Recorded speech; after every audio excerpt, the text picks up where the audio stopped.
أشهد أن محمد رسول الله۔ لیکن یہ جنات میں سے ایک جن تھا عزازیل۔ اب دیکھیے کہ جنات کو ایک قرب حاصل ہے ملائکہ کے ساتھ، کیوں؟ وہ نور سے پیدا کیے گئے، یہ نار سے پیدا کیے، کتنا قرب ہے دونوں میں۔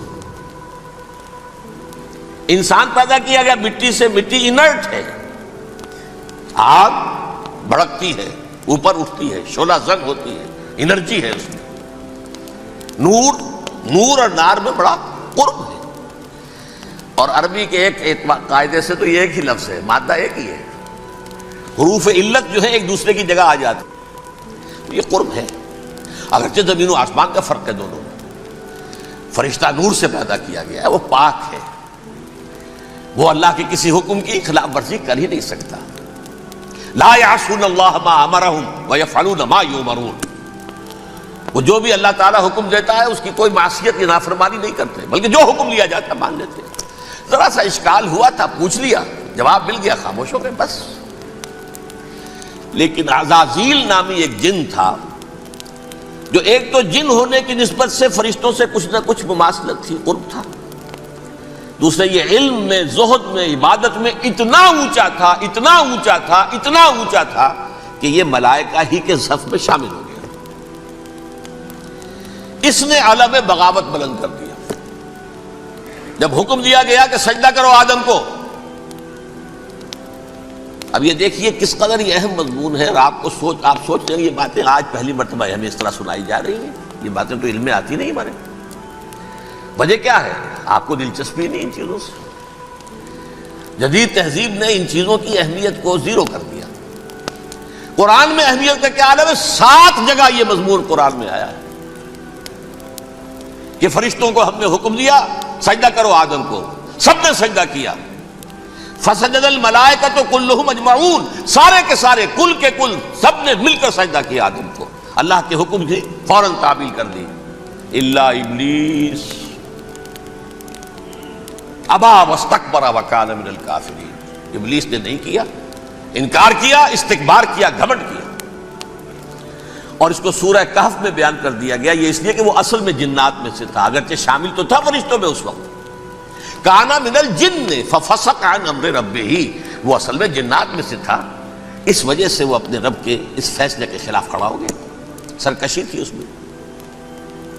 یہ معاملہ اتنا اہم ہے، اب آپ سمجھیے کہ 7 مرتبہ سورہ بقرہ، سورہ اعراف، سورہ حجر، سورہ بنی اسرائیل، سورہ کہف، سورہ طٰہٰ، سورہ صاد، 6 مکی صورتوں میں ذکر ہے یہ، اور ایک مدنی صورت سورہ بقرہ۔ ان میں سے اکثر مقامات پر پھر جب اللہ نے کہا کہ اچھا تم نے یہ سرکشی کی ہے اور ہمارے حکم کی خلاف ورزی کی ہے تو یہاں سے نکل جاؤ، دفع ہو جاؤ، تم مردود ہو، مردود، ملعون، ان علیک لعنتی الی یوم الدین، اب تجھ پر لعنت رہے گی میری قیامت کے دن۔ اس نے کہا اچھا پروردگار پھر مجھے ذرا مہلت دے دے، رب فانظرنی الی یوم یبعثون، قیامت تک میری زندگی طویل کر دے۔ فذهب فإنك من المنظرین، کہہ دیا اچھا جاؤ، تمہاری یہ درخواست بھی ہم نے قبول کی۔ انہوں نے کہا پروردگار اب میں اس آدم کو بھی گمراہ کر کے چھوڑوں گا اور آدم کی نسل کو تباہ کر کے چھوڑوں گا۔ انتہائی شدید چیلنج کے انداز میں یہ قرآن مجید میں 4-5 مرتبہ مضمون آیا ہے۔ میں نے صرف 2 جگہ سے آپ کو اس وقت کوٹ کر کے سنایا تھا۔ سورہ اعراف میں اللہ تعالیٰ فرماتے ہیں قالا، اس پر ابلیس نے کہا فبما اغویتنی، تو اے رب جو تو نے مجھے گمراہ کیا ہے، مجھے ذلیل کر دیا، مجھ پر فوقیت دے دی اس کو، انا خیر منہ، میں اس سے بہتر ہوں، خلقتنی من نار وخلقتہ من طین، بنایا تو نے مجھے آگ سے اور اس کو بنایا مٹی سے، پھر مجھ سے مطالبہ کہ میں سجدہ کروں، اور میں نے سجدہ نہیں کیا تو اب تو نے مجھے ملعون قرار دے دیا۔ قال فبما اغویتنی لأقعدن لهم صراطک المستقیم، اب میں یہ نسل آدم کے لیے، اس کو برباد کرنے کے لیے تیری سیدھی راہ کے اوپر گھات میں بیٹھوں گا، سیدھے راستے پر چلنے نہیں دوں گا. ثم لآتینہم من بین ایدیہم، پھر میں ان پر حملہ آور ہوں گا ان کے سامنے سے بھی، ومن خلفہم ان کے پیچھے سے بھی، وعن ایمانہم ان کے داہنی جانب سے بھی، وعن شمائلہم اور ان کے بائیں جانب سے بھی، ولا تجد اکثرہم شاکرین، اور تو دیکھے گا کہ ان کی اکثریت تیری شکر گزار بندوں پر مشتمل نہیں ہوگی. یہ چیلنج تھا.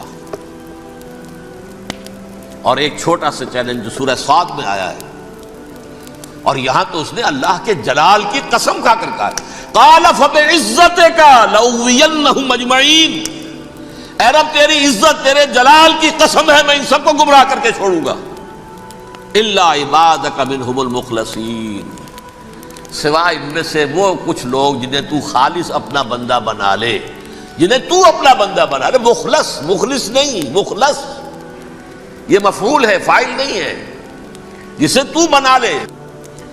بعض لوگوں کو اللہ چن لیتا ہے، هو اجتباکم، تمہیں چن لیا ہے. استفاء، اجتباء، وہ بچیں گے جن کو تو اپنی خاص امان میں لے لے گا، باقی میں سب کو گمراہ کر کے چھوڑوں گا. یہ ہے اصل دنیا میں نوع انسانی کا ابدی دشمن، ازلی سے ابدی تک. اور اس میں نوٹ کیجئے کہ اس کی اصل بنیاد کیا ہوئی؟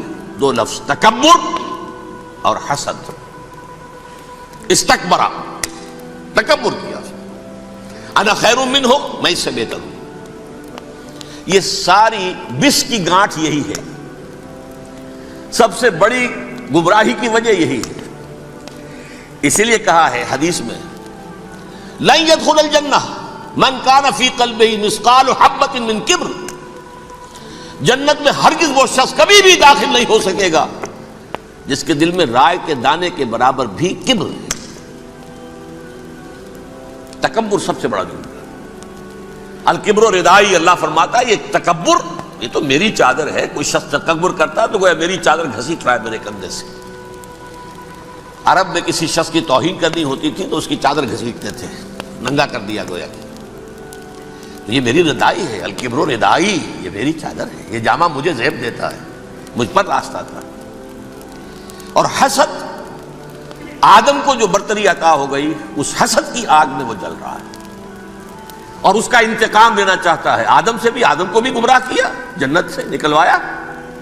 ویسے نکلنا تو انہیں تھا ہی مشیت اذنی میں، لیکن فوری طور پر اللہ کے حکم کی خلاف ورزی تو کروائی نا. فعصى آدم ربہ فغوى، آدم نے اپنے رب کے حکم کی نافرمانی کی اور گمراہ ہوا عارضی طور پر. یہ دوسری بات ہے، توبہ کر لی، اللہ نے توبہ قبول فرما لی، معاف کر دیا.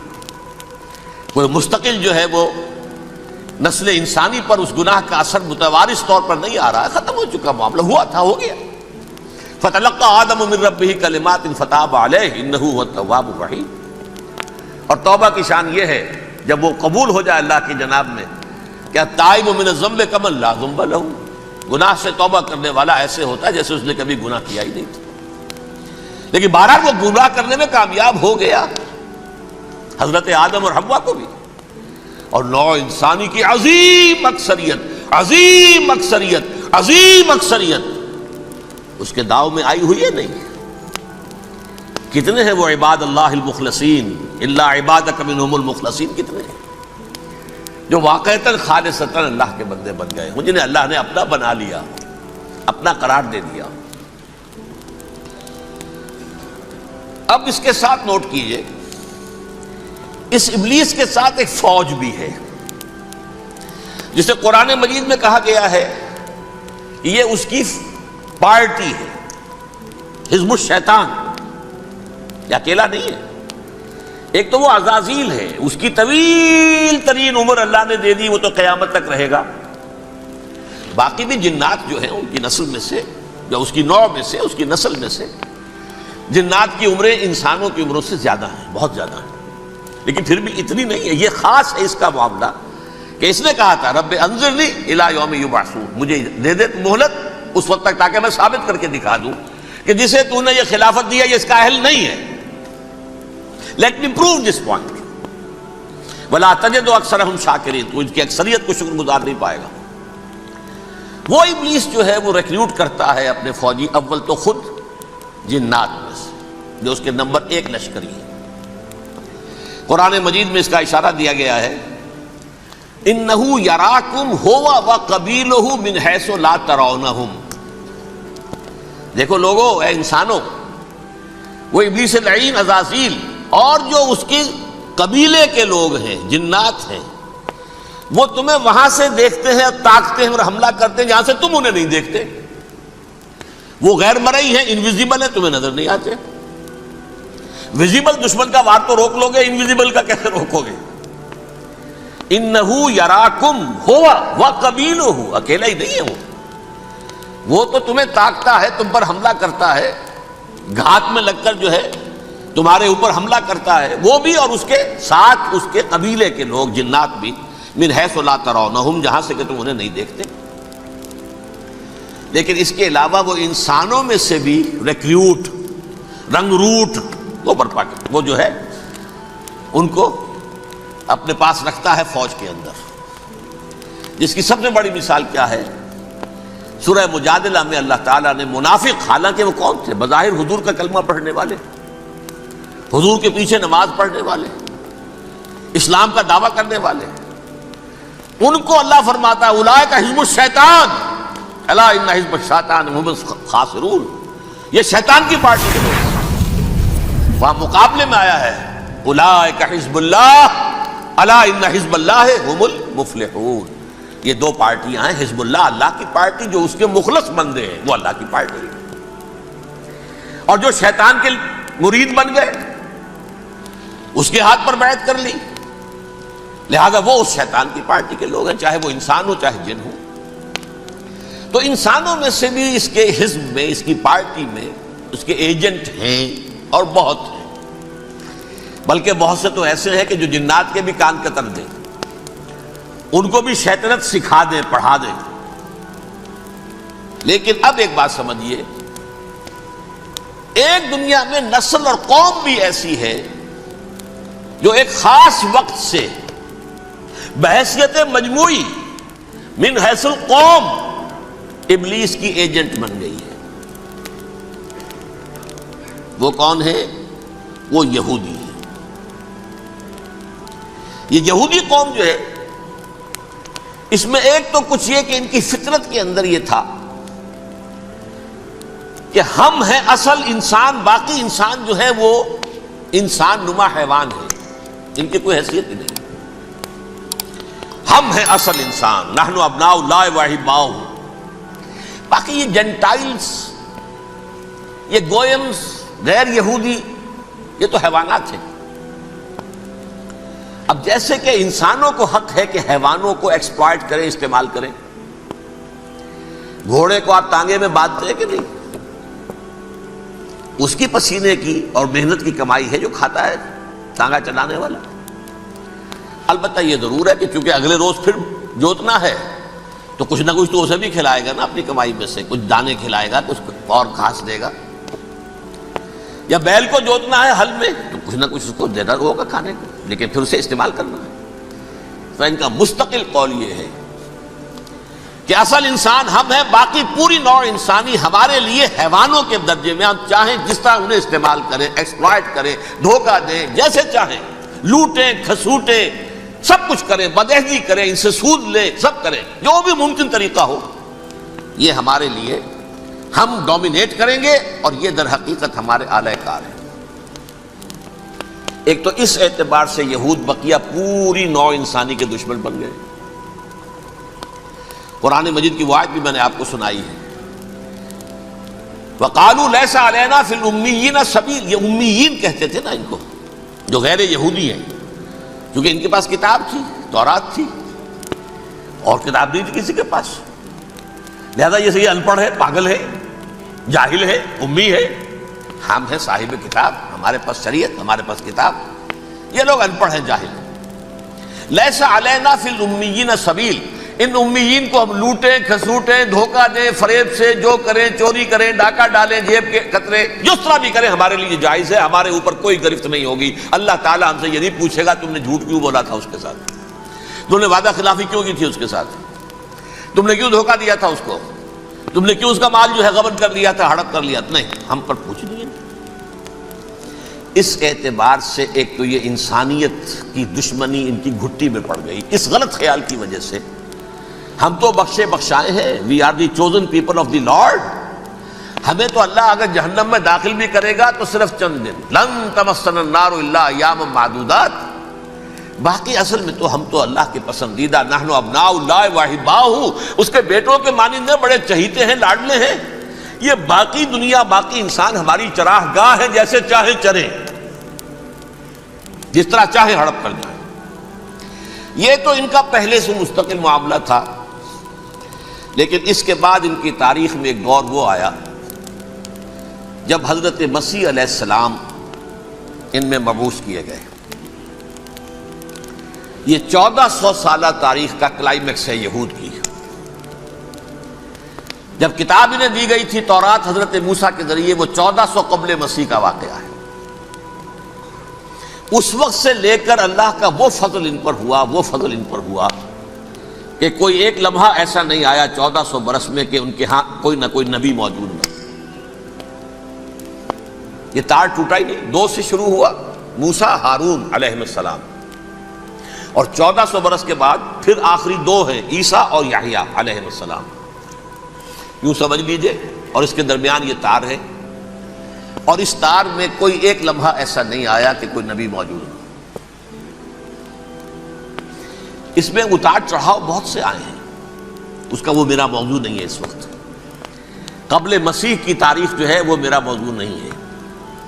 قرآن مجید میں سورہ بنی اسرائیل کے پہلے رکوع میں اس کا تذکرہ موجود ہے۔ وَقَضَيْنَا إِلَىٰ بَنِي إِسْرَائِيلَ فِي الْكِتَابِ لَتُفْسِدُنَّ فِي الْأَرْضِ مَرَّتَيْنِ وَلَتَعْلُنَّ عُلُوًّا كَبِيرًا، 2 مرتبہ ان پر عذاب کے کوڑے برسے، پہلے اشوریوں کے ذریعے سے جو شامی تھے، سیرینز اشوری کہلاتے ہیں، پھر بابلیوں کے ذریعے سے یعنی عراقیوں کے ذریعے سے، بیبیلونیا نام تھا عراق کا پہلے، ان پر بہت بڑی بڑی تباہیاں آئیں، اللہ تعالیٰ کی طرف سے عذاب آئے۔ اس کے بعد پھر دوسرے دور میں دوسرا اقتدار کا دور آیا، خرمستیاں بڑھ گئیں، تو پہلے گریکس کے ذریعے سے، یونانیوں کے ذریعے سے، اور پھر رومیوں کے ذریعے سے انہیں پسوایا گیا۔ یہ دور گزر چکے تھے ان پر، 2 عروج کے دور اور 2 زوال کے دور۔ میری چھوٹی سی کتاب ہے تنظیم اسلامی کا تاریخی پس منظر، 6-7 روپے کی ہوگی، اس کو آپ دیکھیں گے تو اس میں اس کا پورا نقشہ آپ کو مل جائے گا۔ ویسے تو یہ کہ میری جو ذرا بڑی کتاب ہے سابقہ اور موجودہ مسلمان امتوں کا ماضی، حال اور مستقبل، اس میں میں نے ان معاملات کو بڑی تفصیل سے بحث کی۔ بہرحال یہ جو دور تھا ان کا 1400 سالہ، وہ اونچ نیچ سے ہوتا ہوا جب آیا ہے حضرت مسیح کی بعثت پر، تو ان کی شرارت کی انتہا یہ ہو گئی کہ اللہ تعالیٰ نے مسیح کو رسول بنا کر بھیجا، رسولاً الی بنی اسرائیل۔ حضرت موسیٰ اور حضرت عیسیٰ کے درمیان رسول کوئی نہیں ہے، سب نبی ہیں۔ حضرت موسیٰ رسول تھے اور حضرت عیسیٰ رسول ہیں، درمیان میں داؤد ہو، سلیمان ہو، یشعیاہ ہو، زکریا ہو، یہ سب نبی ہیں، یحییٰ نبی ہیں، رسول نہیں ہے، لہذا وہ شہید کر دیے گئے۔ رسول شہید نہیں ہو سکتا، قتل نہیں ہو سکتا۔ لیکن عیسیٰ اور موسیٰ کے درمیان 1400 برس ان کے جو ہیں، اس کا کلائمیکس ہے حضرت مسیح علیہ السلام کی بعثت، اور حضرت مسیح علیہ السلام کو جسے اللہ نے اپنی روح قرار دیا، روح منہ، کلمتہ القاہا الی مریم، اللہ کا کلمہ، عظیم ترین معجزات۔ انہوں نے کیا کہا؟ یہ ولد الزنا ہے، حرامزادہ، معاذ اللہ، نقل کفر نہ باشد، یہ جادوگر ہے، یہ مرتد ہے، یہ واجب القتل۔ اصل حکومت اس وقت رومیوں کی تھی حکومت، لیکن انہوں نے انہیں آٹونومی دے رکھی تھی، اپنے مذہبی معاملات تم خود طے کر سکتے ہو۔ تو کائفاس جو اس وقت کا ان کا ہیڈ ربائی تھا سب سے بڑا، اس کی عدالت نے فیصلہ کیا مسیح کو سولی چڑھا دیا جائے۔ پائلیٹس پونٹس، اس کے پاس ان کی ارزداشت پہنچ گئی، یہ ہمارا مجرم ہے مذہبی، یہ مرتد ہے، یہ کافر ہے، یہ جادوگر ہے، یہ واجب القتل ہے، اسے قتل کر دو، سولی چڑھا دو۔ خیر وہ لمبی بات ہو جائے گی، اس نے تو اپنے ہاتھ دھوئے کہ صاحب ہمارے پاس کوئی جرم نہیں ہے اس کے خلاف، تم کہتے ہو تو ٹھیک ہے، سولی چڑھا دیتے۔ یہ دوسری بات ہے کہ اللہ نے حضرت مسیح کو اٹھا لیا آسمان پر، ان کی جگہ وہ شخص سولی چڑھا جس نے غداری کر کے گرفتار کروایا تھا، جوڈاس اسکیریوٹ، اس کی شکل اللہ نے بدل دی حضرت مسیح کی سی، اور حضرت مسیح کو فرشتے اٹھا کے اوپر لے گئے، وہ زندہ آسمان پر اٹھا لیے گئے۔ اور یہ ساری تفاصیل نہ قرآن میں ہے نہ حدیث میں ہے، یہ انجیل میں ہے۔ لیکن انجیل کون سی؟ برنباس کی انجیل، gospel of the Lord according to Saint Barnabas. یہ حواریین مسیح میں سے تھے، لیکن عیسائی ان کو تسلیم نہیں کرتے، ان کی بائبل کو صحیح نہیں مانتے، کینونیکل نہیں مانتے۔ 100 انجیلیں تھیں، 104 تھیں، جن میں سے 4 چنی ہیں انہوں نے، یہ بتی اور جان اور مرقس مارکس، یہ ہے، تو یہ 4 انجیلیں ہیں انہوں نے تسلیم کی کہ یہ کینونیکلز ہیں، یہ تو ہیں حقیقی، باقی جو ہیں 100 اس کو وہ تسلیم نہیں کرتے۔ ان میں سے ایک ہے یہ برنباس، اس میں یہ تفصیل ہے کہ اللہ تعالیٰ نے اس شخص کی، جیوڈاس کی، جیوڈاس اس کو انگریزی میں کہتے ہیں، اس کی شکل بدل دی حضرت مسیح کی سی، وہ گرفتار ہوا، وہ سولی چڑھا۔ وہ غدار تھا، غداری کی سزا اسے ملنی تھی، وہ مل گئی۔ حضرت مسیح کو فرشتے 4 اٹھ رہے ہیں، جس کوٹھڑی میں حضرت مسیح مقیم تھے، ایک باغ کے اندر روپوش تھے، اس کی چھت پھٹی ہے، 4 فرشتے آئے ہیں، حضرت مسیح کو اٹھا کر لے گئے ہیں، چھت برابر ہو گئی ہے، اس کے بعد وہ شخص پکڑا گیا۔ بہرحال حضرت مسیح کو اللہ نے اٹھا لیا آسمان۔ لیکن وہ دن ہے کہ اس قوم کو اب مغضوب علیہم قرار دے دیا گیا۔ نوٹ کر لیجئے، اصل میں تو ہونا یہ چاہیے تھا کہ رسول کی جان کے در پہ جب کوئی امت ہو جاتی تھی تو اللہ کا قاعدہ یہ تھا کہ اس امت کو نسیہ منسیہ کر لیا جائے۔ حضرت نوح کی قوم کو ختم کیا یا نہیں؟ حضرت ہود کی نگاہوں کے سامنے قوم عاد برباد کی گئی یا نہیں؟ حضرت صالح کی نگاہوں کے سامنے قوم سمود برباد ہوئی؟ یہ اللہ کا قاعدہ رہا۔ سدوم اور عمورہ کی بستیاں حضرت لوط علیہ السلام جہاں بھیجے گئے، مدین کا علاقہ جہاں حضرت شعیب بھیجے گئے، آل فرعون جن کی طرف موسیٰ کو بھیجا گیا، سب ہلاک کر دیے گئے۔ کیونکہ رسولوں کے بارے میں اللہ کا، نبیوں کے بارے میں یہ بات نہیں ہے۔ نبی آیا، اس نے دعوت دی، جس نے مان لیا اچھا کیا، اپنے لیے اچھا کیا، نہیں مانا اس کی اپنی جو ہے عاقبت برباد ہو گئی۔ دنیا میں کوئی فیصلہ اس کا نہیں ہوتا، لیکن رسولوں کا معاملہ یہ ہوتا ہے کہ دنیا میں وہ اللہ کی عدالت بن کر آتے ہیں، مانو گے تو بچو گے، نہیں مانو گے ہلاک ہو جاؤ۔ تو اس اعتبار سے وہ مستحق تو ہو چکے تھے اس کے کہ انہیں ہلاک کر دیا جائے۔ اب اللہ کی کوئی خصوصی مشیت ہے، اس میں کیا حکمت ہے؟ وہ ہے ایک حکمت، میں بعد میں اگر وقت ہوا تو بتاؤں گا۔ فیصلہ یہ کیا اللہ نے کہ حضرت مسیح کو تو اٹھا لیا زندہ، اور ان کی رسی ابھی مزید دراز کر دی، کہ ان کو ابھی مہلت دے دی کہ تمہیں آخری استیصال، جس کو عذاب اکبر کہتا ہے قرآن، سورہ سجدہ جو حضور ہر جمعے کی پہلی رکعت میں فجر میں پڑھتے تھے، وَلَنُذِيقَنَّهُم مِّنَ الْعَذَابِ الْأَدْنَىٰ دُونَ الْعَذَابِ الْأَكْبَرِ لَعَلَّهُمْ يَرْجِعُونَ۔ چھوٹے چھوٹے عذاب اور ایک بڑا عذاب، جبکہ قوم بالکل برباد، نسیم منسیہ، کأن لم یغنوا فیہا، ایسے ہو جائیں جیسے کوئی تھے ہی نہیں آباد یہاں۔ لا یرا الا مساکنہم، اب ان کے مسکن نظر آتے ہیں، مکین نظر نہیں آتے۔ یہ عذاب اکبر جو ہے وہ ان پر نہیں آیا، حالانکہ وہ مستحق ہو گئے تھے اسی وقت۔ اس کو یوں سمجھیے کہ کسی شخص کو پھانسی کا حکم تو ہو جائے، ایگزیکیوشن نہیں ہوتا ہے، کئی سال گزر جاتے ہیں پڑے ہوئے، اور معاملات جو ہیں وہ چلتے رہتے ہیں۔ یہ معاملہ ہوا اس کے ساتھ، ورنہ یہ مستحق ہو چکے تھے آخری بربادی تباہی کے، عذاب استیصال، جڑ سے کاٹ دینے والا عذاب۔ وہ آ سکتا تھا ان پر اسی وقت، لیکن اللہ نے ان کی مہلت دراز کی۔ لیکن اس کے بعد اللہ نے ان کو ایک اور موقع دیا۔ 600 برس بعد حضرت مسیح کے محمد الرسول اللہ صلی اللہ علیہ وسلم کی بعثت ہوئی، اور یہ میں سمجھتا ہوں کہ اس قوم پر اللہ کا اتنا بڑا فضل تھا، اتنا بڑا فضل تھا، اتنا بڑا فضل تھا۔ اب پھر ایک موقع دیا، عسیٰ ربکم ان یرحمکم وان عدتم عدنا۔ دیکھو اب بھی تمہیں ہم ایک موقع دے رہے ہیں، تمہارا رب تمہارے اوپر اب بھی فضل کرنے کو تیار ہے، رحم فرمانے کو تیار ہے۔ ان ھذا القرآن یہدی للتی ہی اقوم، اس قرآن کے سائے میں آ جاؤ، یہ شاہدرا ہے ہدایت میں آنے کا، اس میں داخل ہو جاؤ، محمد کی تصدیق کرو صلی اللہ علیہ وسلم، دامن محمدی میں آ جاؤ، اب بھی ہم تمہارے گناہ بخش دیں۔ لیکن نہیں، اس قوم نے حضرت محمد صلی اللہ علیہ وسلم کی دشمنی کی کمر کس لی۔ اور اب یوں سمجھیے اس تاریخ سے لے کر آج تک یہ گٹھ جوڑ ہے. ظاہر بات ہے کہ ابلیس کا بھی اصل دشمن اب کون ہے یا ہدف کون ہے, ٹارگٹ کون ہے؟ جنہوں نے محمد کو نہیں مانا صلی اللہ, وہ تو ہے ہی جہنمی, ان پر کوئی اور محنت کرنے کی ضرورت کیا ہے؟ سمجھ گئے میری بات؟ حضور کی بعثت کے بعد جنہیں حضور کو رد کر دیا, ان پر ایمان نہیں لائے, وہ کون ہے؟ کافر, وہ جہنمی ہے ہی ہے. لہذا اس کے اوپر کوئی محنت صرف کرنے کی ابلیس کو ضرورت نہیں. اس کا اصل ٹارگٹ امت محمد ہے صلی اللہ علیہ وسلم. وہ ساری نوع انسانی کی دشمنی اب آ کر مرکوز ہو گئی ہے امت محمد صلی اللہ علیہ وسلم کی دشمنی پر. اور اسی طرح یہود کا معاملہ, اگرچہ ویسے پوری نوع انسانی کے دشمن ہیں, انہیں حیوان سمجھتے, ان کی جان مال اپنے لیے مباح سمجھتے ہیں, جس طرح چاہیں لوٹے کھسوٹے کھائیں پیئیں انہیں. لیکن اب ان کی بھی دشمنی کا سب سے بڑا مرکز امت محمد. کیوں؟ وہی تکبر اور حسد, وہی بیماریاں. انہیں تکبر یہ ہو گیا تھا کہ 2000 سال سے یہ نبوت ہماری میراث, ہماری جاگیر.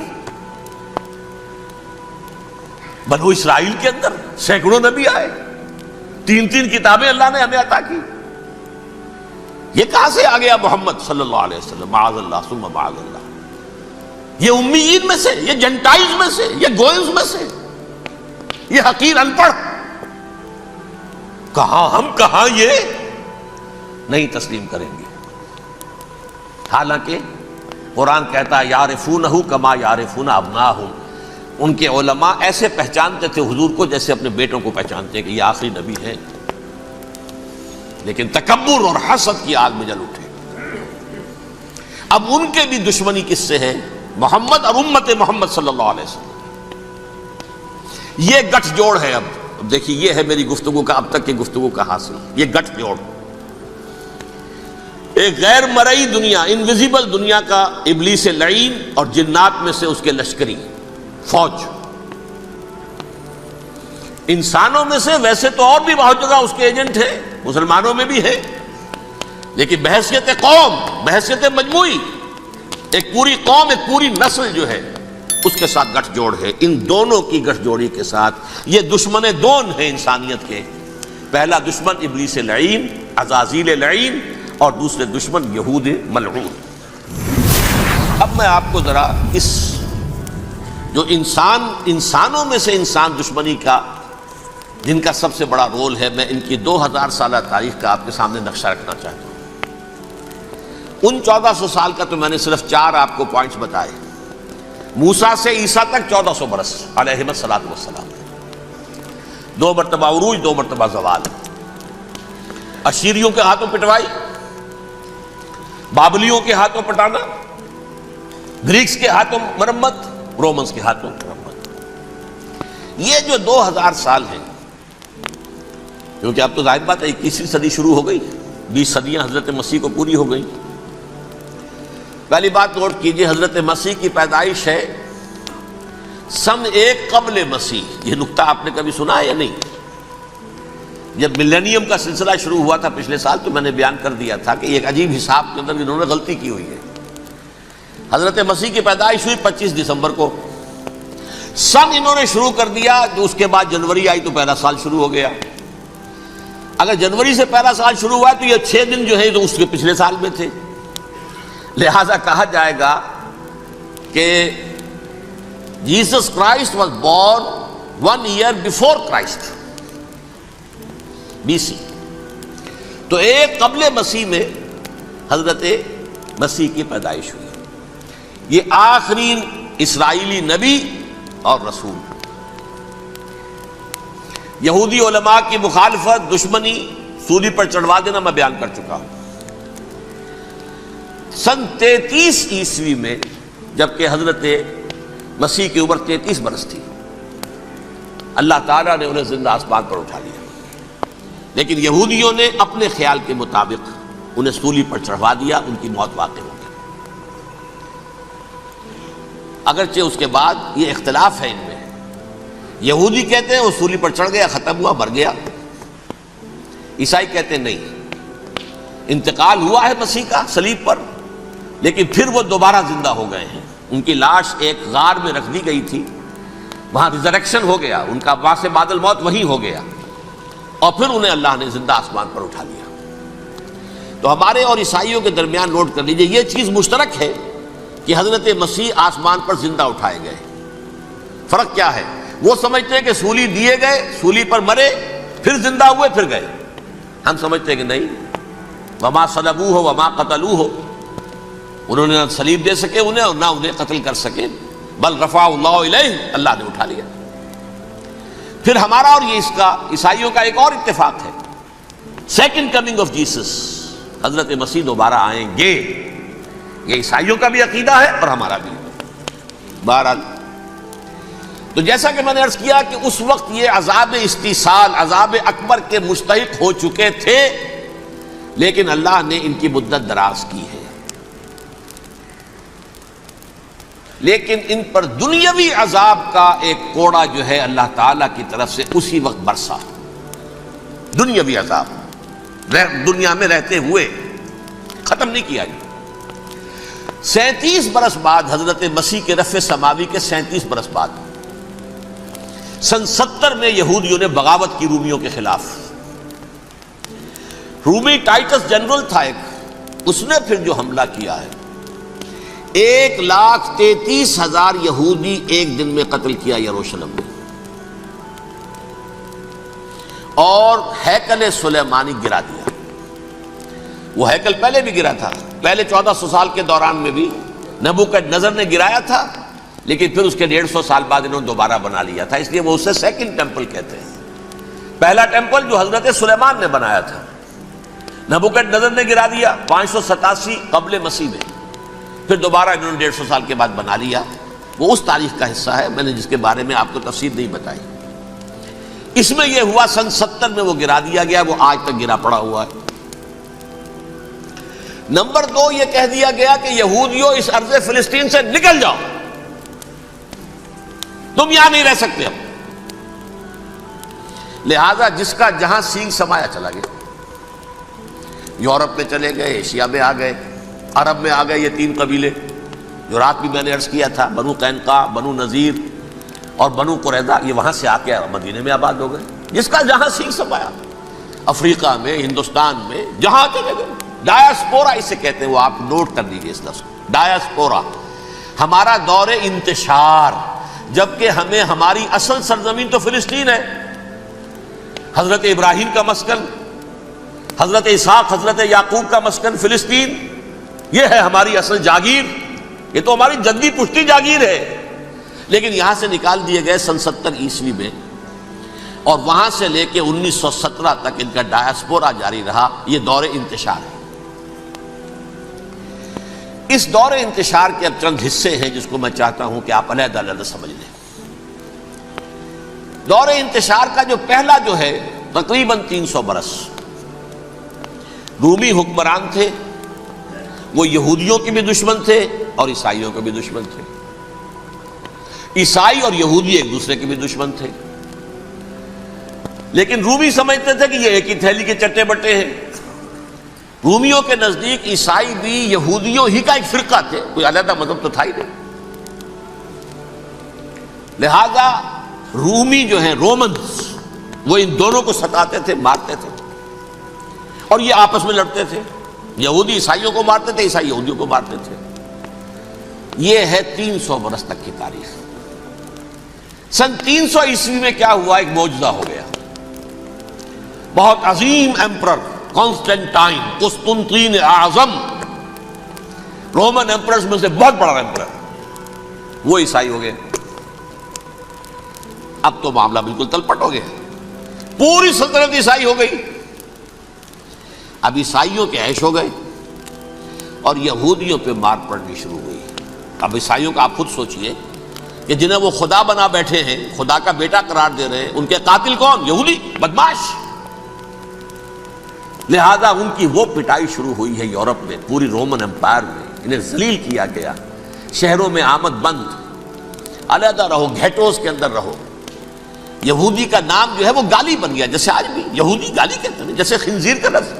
وہ بھی اللہ کی مخلوق ہے، لیکن آپ کو معلوم ہے کوئی شخص زبان پر نام نہیں لانا چاہتا خنزیر کا، سور کا، ہے تو مخلوق، وہ بھی ایک حیوان ہے.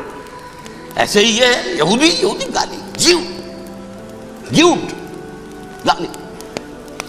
لہذا ایک طرف تو ان دونوں کے درمیان دشمنی، جس کو قرآن کہتا ہے وَأَغْرَيْنَا بَيْنَهُمُ الْعَدَاوَةَ وَالْبَغْضَاءَ، ہم نے ان کے مابین دشمنی جو ہے پیدا کر دی. اور جب یہ پوری سلطنت عیسائی ہو گئی تو قافیہ تنگ ہو گیا یہودیوں کا. اب آئیے 571 عیسوی،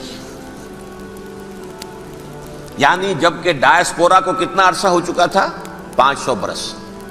سن 70 سے شروع ہوا ڈائسپورا، جب ٹائٹس نے گرایا ہے ہیکل کو اور نکال باہر کیا انہیں فلسطین سے، بھاگ جاؤ یہاں ایک یہودی بھی نہیں رہے گا، فلسطین سے نکال دیے گئے.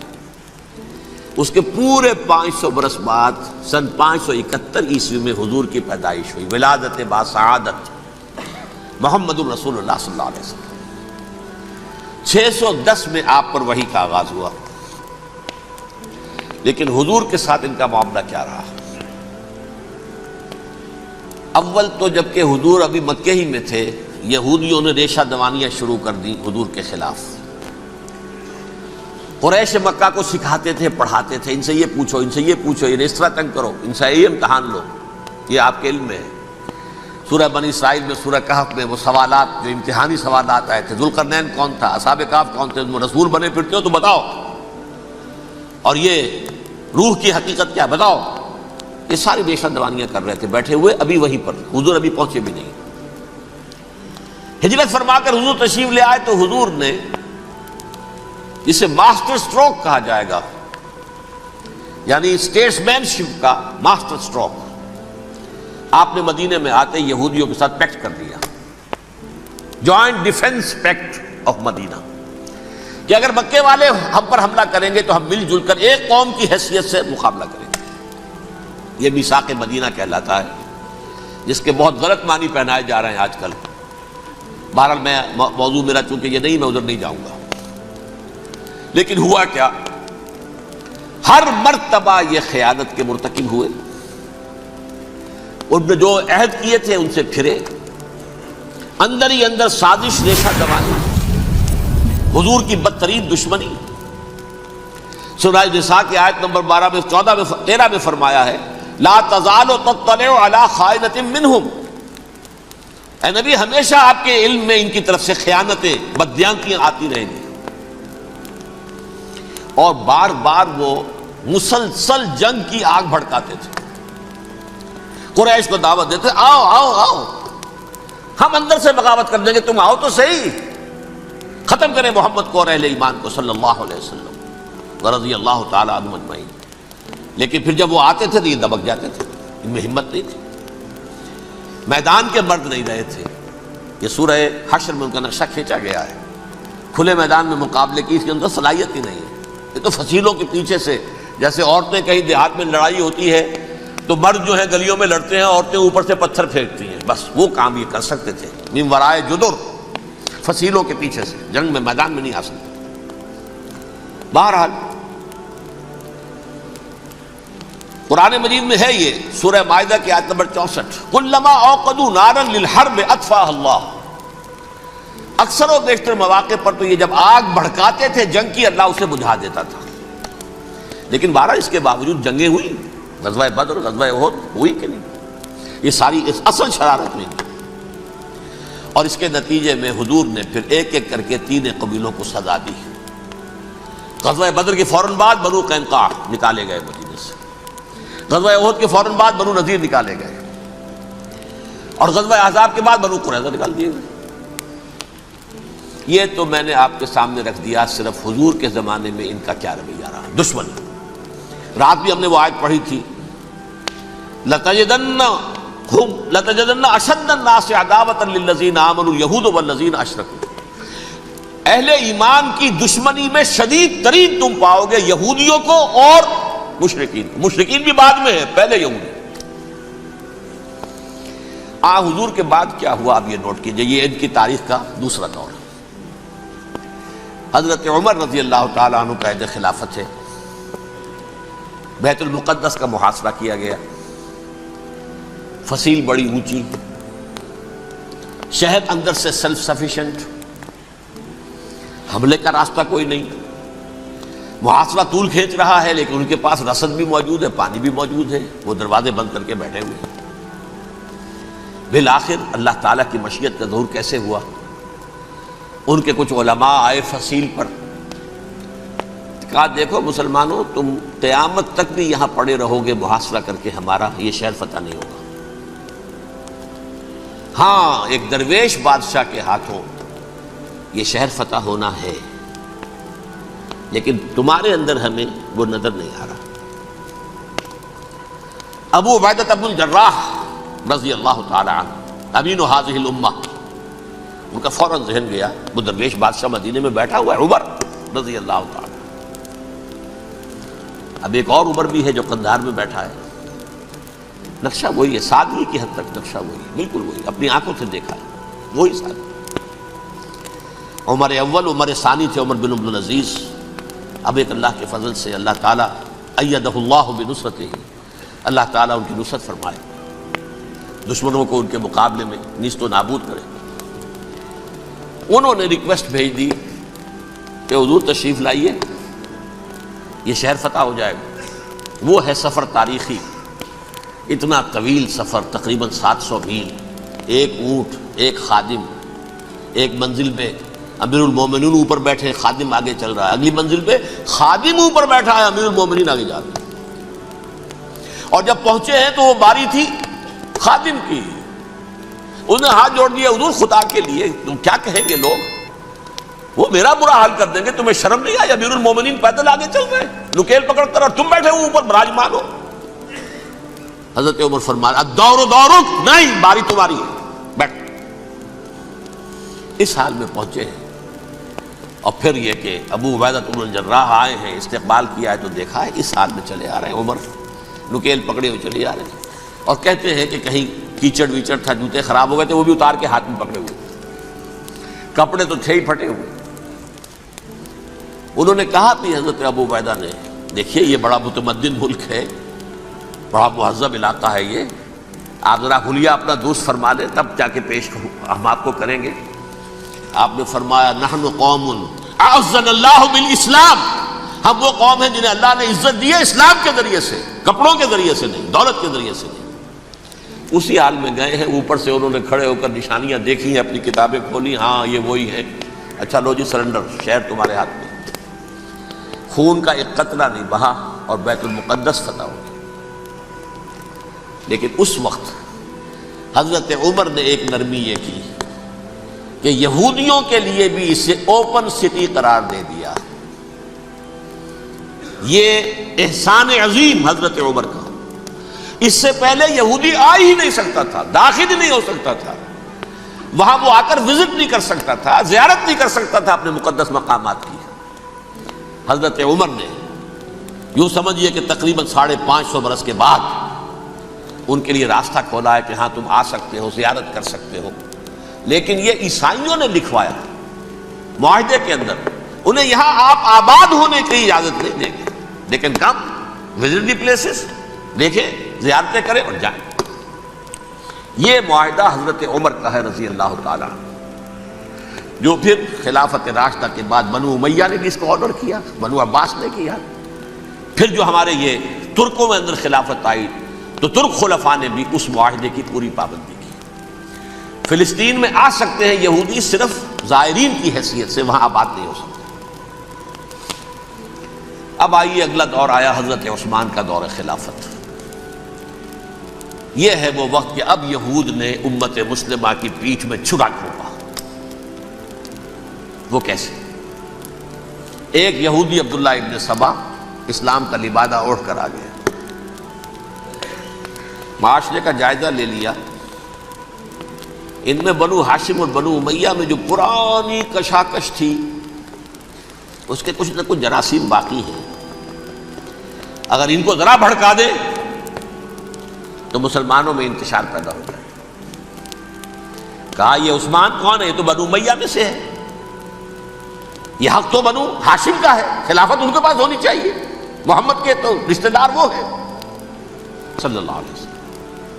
عوام الناس کے اندر بات پھیلنی شروع ہوئی۔ پھر ایک بڑی سازش کے انداز میں حضرت عثمان کے خلاف پروپیگنڈا، حضرت عثمان کے جو عاملین تھے، گورنر تھے، ان کے خلاف پروپیگنڈا، اور ایسی ہوشیاری کرتے تھے کہ کوفے میں کوفے کے حاکم کے خلاف کچھ نہیں کہنا، اجی مصر میں یہ ہو رہا ہے، اجی شام میں یہ ہو رہا ہے، اجی یہ جو عثمان ہے وہ یہ کر رہا ہے، یہ ظلم ہو رہا ہے، یہ لوٹ مار ہو رہی ہے، یہ خیانتیں ہو رہی ہیں۔ اب نہ تو اس زمانے میں مینز آف کمیونیکیشن، کیسے تصدیق کریں؟ افواہیں تو آپ آج کراچی کے اندر شروع ہو جائے تو پتہ نہیں چل سکتا کسی کو کہ کیا اس میں صداقت ہے کیا جھوٹ ہے، اور بری بات جو ہے فطرت انسانی کی کمزوری ہے وہ فوراً قبول کرتا ہے، کسی کے بارے میں اچھی بات ماننے کو تیار نہیں ہوتا لیکن بری بات تو فوراً تیار ہے۔ بہرحال یہ فتنہ انہوں نے اٹھایا، حضرت علی کی الوہیت کا فتنہ اٹھایا، حضرت عثمان کے خلاف الفتنۃ الکبریٰ برپا کیا، حضرت عثمان شہید ہوئے۔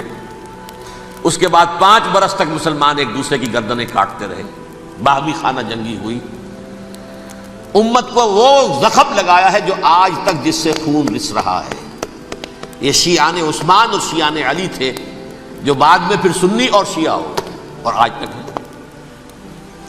فتنہ کس نے جگایا؟ ایک عبداللہ ابن سبا یہودی اور اس کے کارندے، شیطان کا ایجنٹ، اور انسانوں میں سے بھی اس کے جو بھی حواریین تھے اور شیطانوں کے اندر سے بھی تھے، انہوں نے بھی اس آگ کو بھڑکایا۔ یہ آپ سوچ لیجئے کہ یہ کس نے وہ زخم لگایا؟ یہودی۔ اگلا دور آیا، خلافت راشدہ ختم ہوئی، بنو امیہ کا بھی دور کافی گزر گیا۔ طارق ابن زیاد 712 عیسوی میں حملہ کرتے ہیں اسپین پر۔ اسپین اس وقت عیسائیت کا بہت بڑا گڑھ، بڑے کٹر ترین عیسائی جو ہے وہ اسپین میں تھے، لہذا یہودیوں کی وہاں بہت پٹائی ہوتی تھی، بہت پٹائی ہوتی، یہ میں بتا چکا ہوں، دشمنی تھی ان کی تو چلی آ رہی تھی عیسائیوں کے ہاتھوں یہودیوں کی، وہ تو سن 300 عیسوی سے ایمپرر کانسٹنٹائن کے بعد سے شروع ہو گئی تھی۔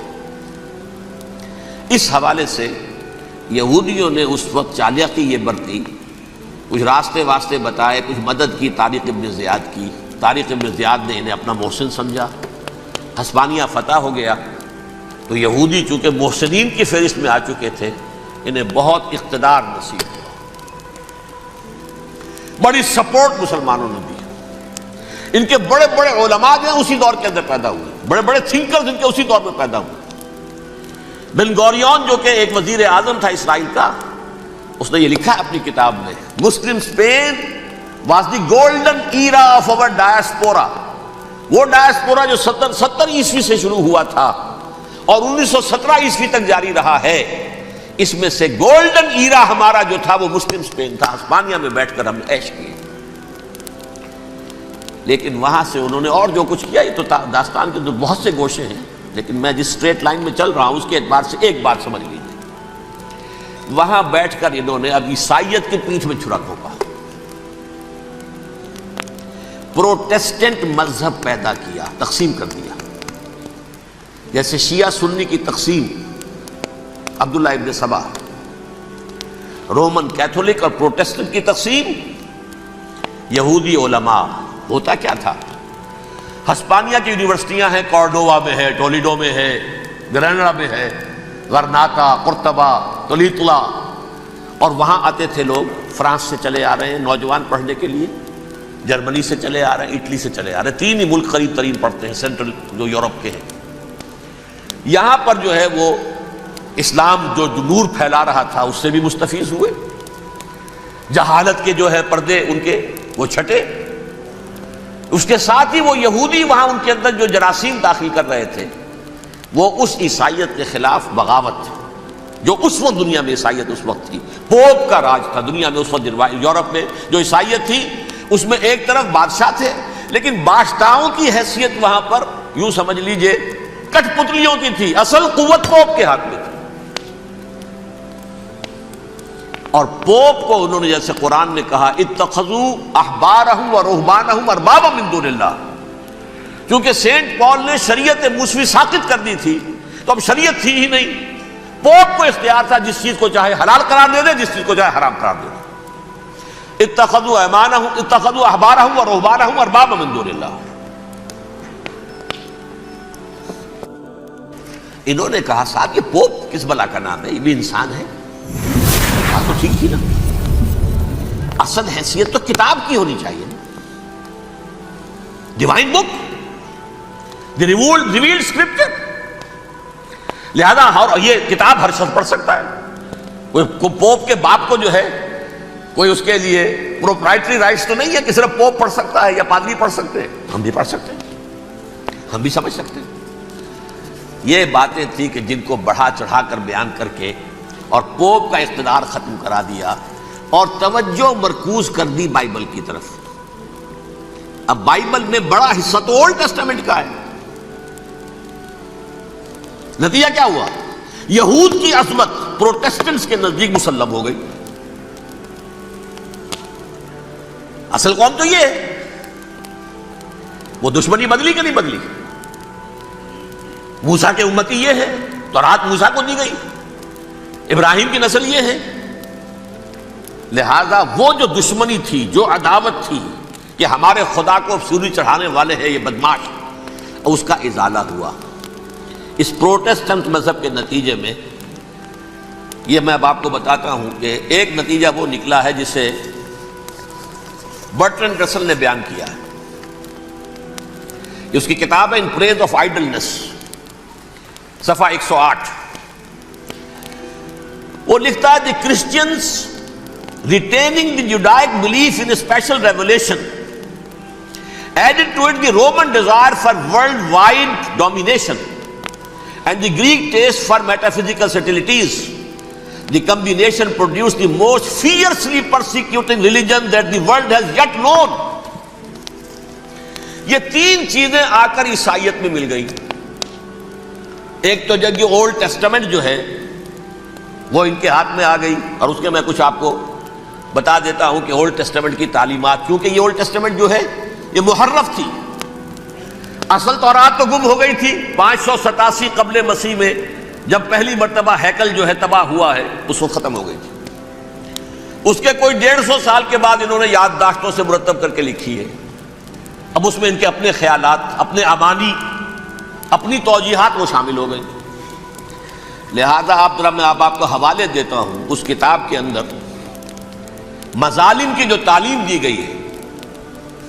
اہل کتاب نے اپنے مظالم قتل عام کے جواز کے لیے تورات میں تبدیلیاں کی اور پیغمبروں پر دہشت ناکی اور بدترین حرام کاری کے الزامات لگائے. سنیے, پہلا حوالہ ہے یہ گنتی باب 31 آیات 17-18.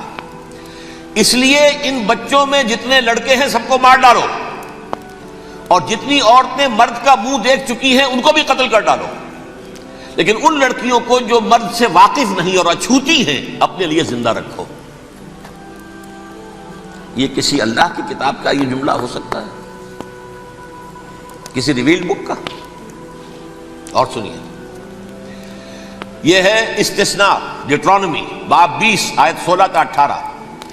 پر ان قوموں کے شہروں میں جن کو خداوند تیرا خدا میراث کے طور پر تجھ کو دیتا ہے, کسی ذی نفس کو جیتا نہ بچا رکھنا, جیسا خداوند تیرے خدا نے تجھ کو حکم دیا بالکل نیست کر دینا.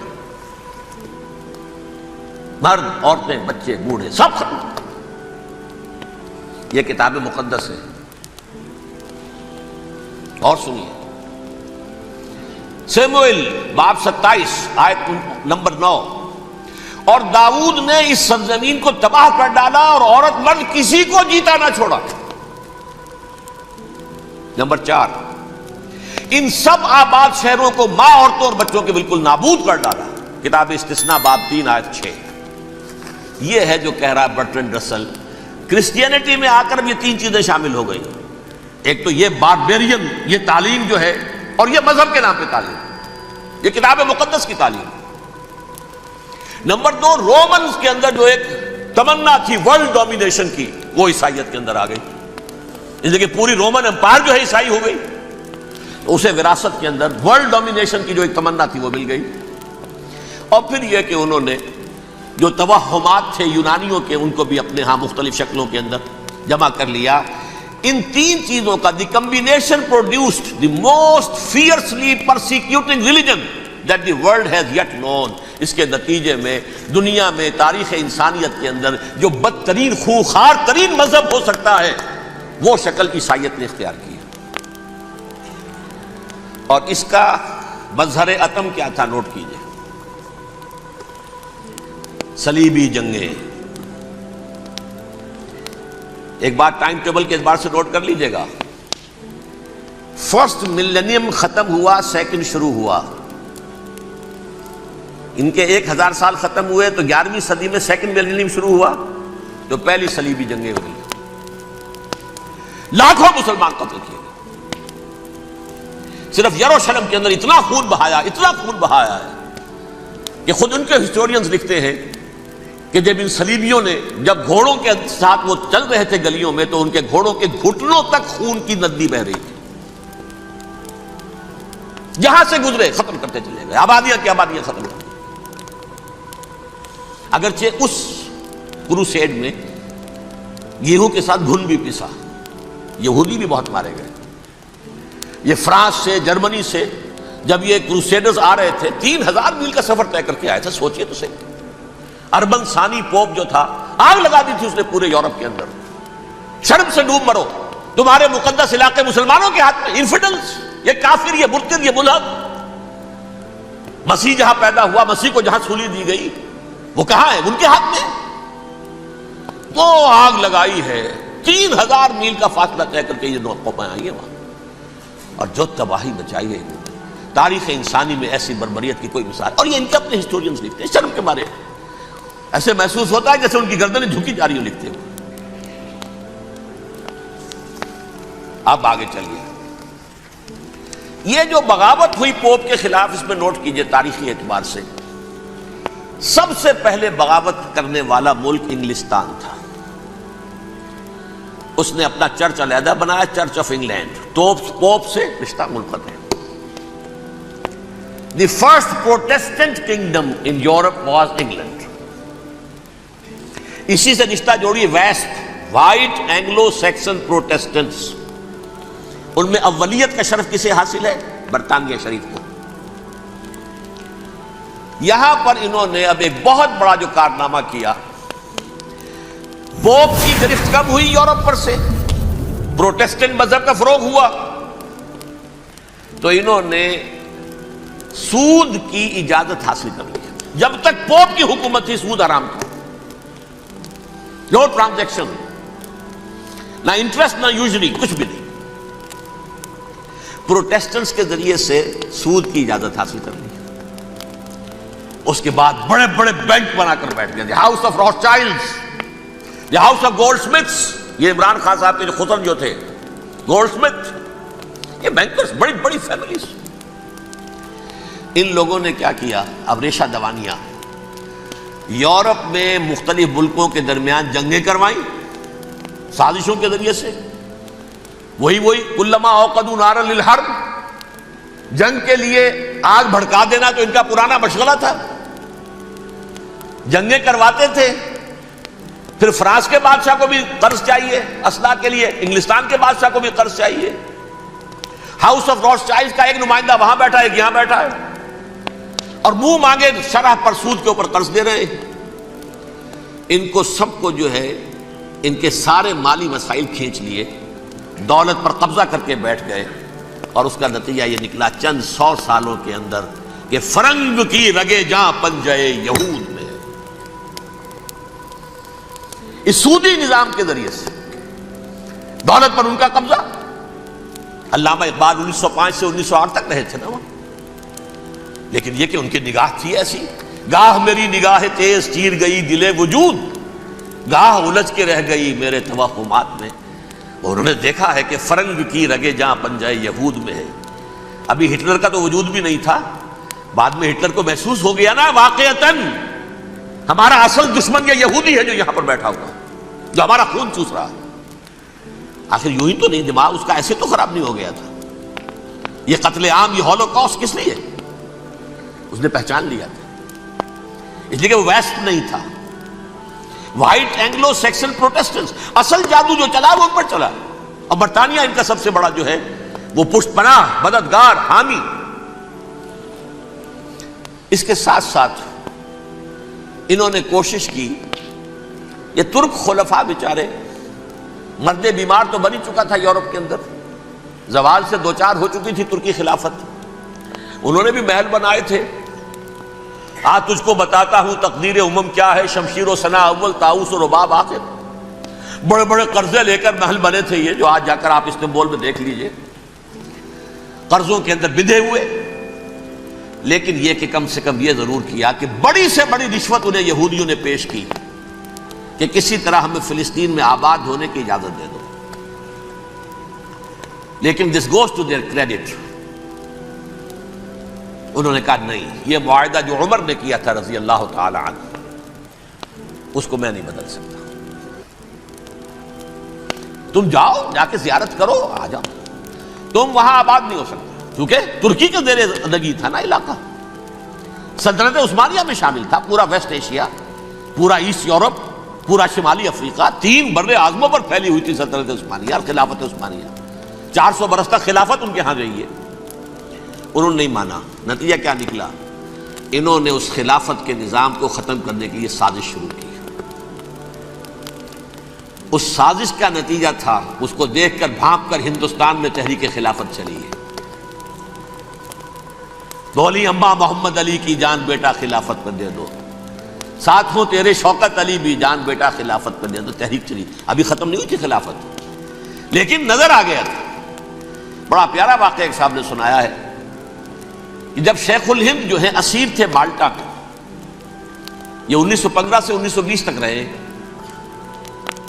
تو وہاں جو تھا مالٹا کا جو کیمپ تھا جس میں کہ یہ اسیر تھے، اس کا کمانڈانٹ جو تھا انگریز، انہوں نے دیکھ لیا تھا یہ بہت فرشتہ خصلت انسان ہے، نورانی شکل ہے، تو وہ اچھا میل ملاپ تھا، ایک روز کہا حضرت شیخ الہند نے کہ آپ لوگ ہماری خلافت کے پیچھے کیوں پڑے ہوئے ہیں، وہ تو ایک مردہ شے ہے، اس میں کوئی جان تو ہے نہیں، کوئی طاقت نہیں ہے، پھر بھی آپ ہماری ایک نشانی ہے، اسے کیوں آپ جو ہے برباد کرنے پر تلے ہوئے؟ اس نے کہا اتنے بھولے نہ بنیے حضرت، ہمیں معلوم ہے اس نیم مردہ خلافت میں بھی طاقت اتنی ہے کہ اگر جہاد کا فتویٰ اس نے دے دیا تو انڈونیشیا سے موریتانیہ تک مسلمان کفن سر سے باندھ کے نکل آئے گا، یہ ہمیں معلوم ہے،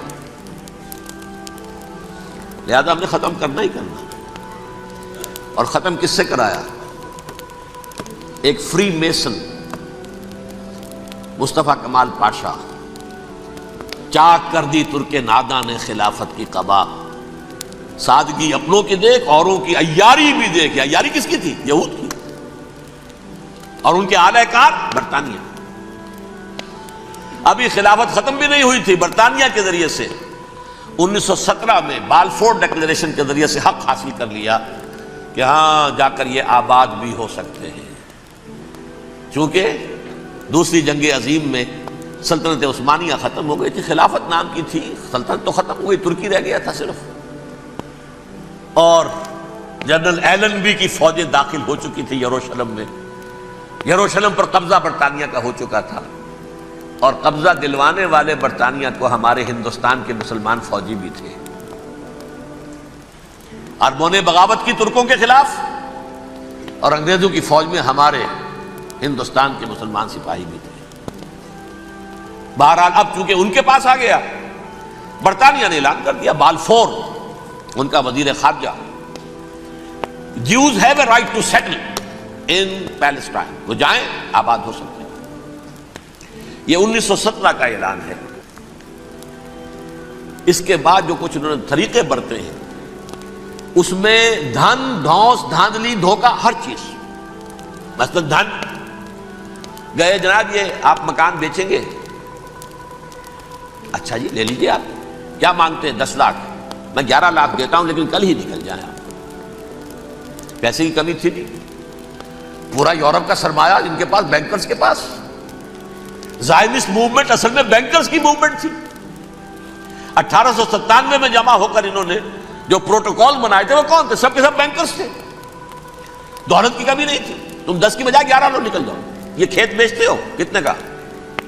بھائی 12 کا، ہم 13 دیتے ہیں بھائی، جلدی سے نکل جاؤ، یہ بھی کیا، دھن کے ذریعے سے ڈسپلیس کیا، جہاں زور چلا نکال دیا۔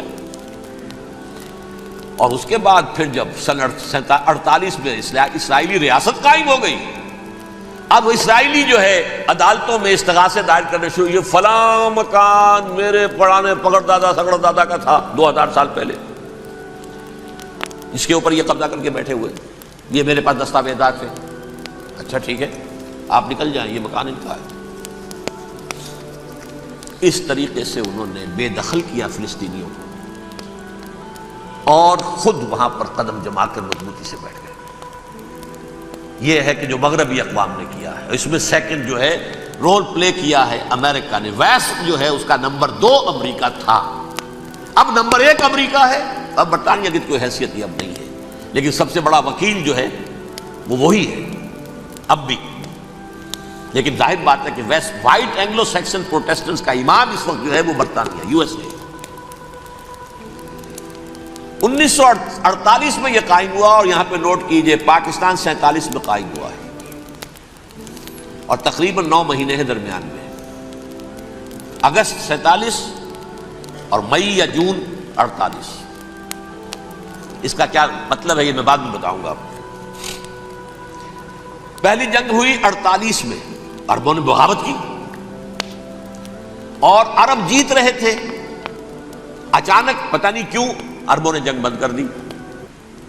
یہ بالکل یوں سمجھیے کہ پیرلل واقعات ہیں۔ کشمیر میں ہم جیت رہے تھے، بھاگ کر نہرو پہنچ گیا یونائٹڈ نیشنز کے اندر، جنگ بند ہو گئی، ختم ہوا۔ ایسا کچھ اپنوں کی غلطی بھی تھی، کچھ قبائلیوں نے وہاں جا کر سری نگر ایئرپورٹ تک پہنچ گئے تھے، بجائے اس پر قبضہ مکمل کرنے کے لوٹ مار میں لگ گئے، اپنوں کی غلطی بھی تھی، لیکن اس کے باوجود پڑنا بھاری تھا۔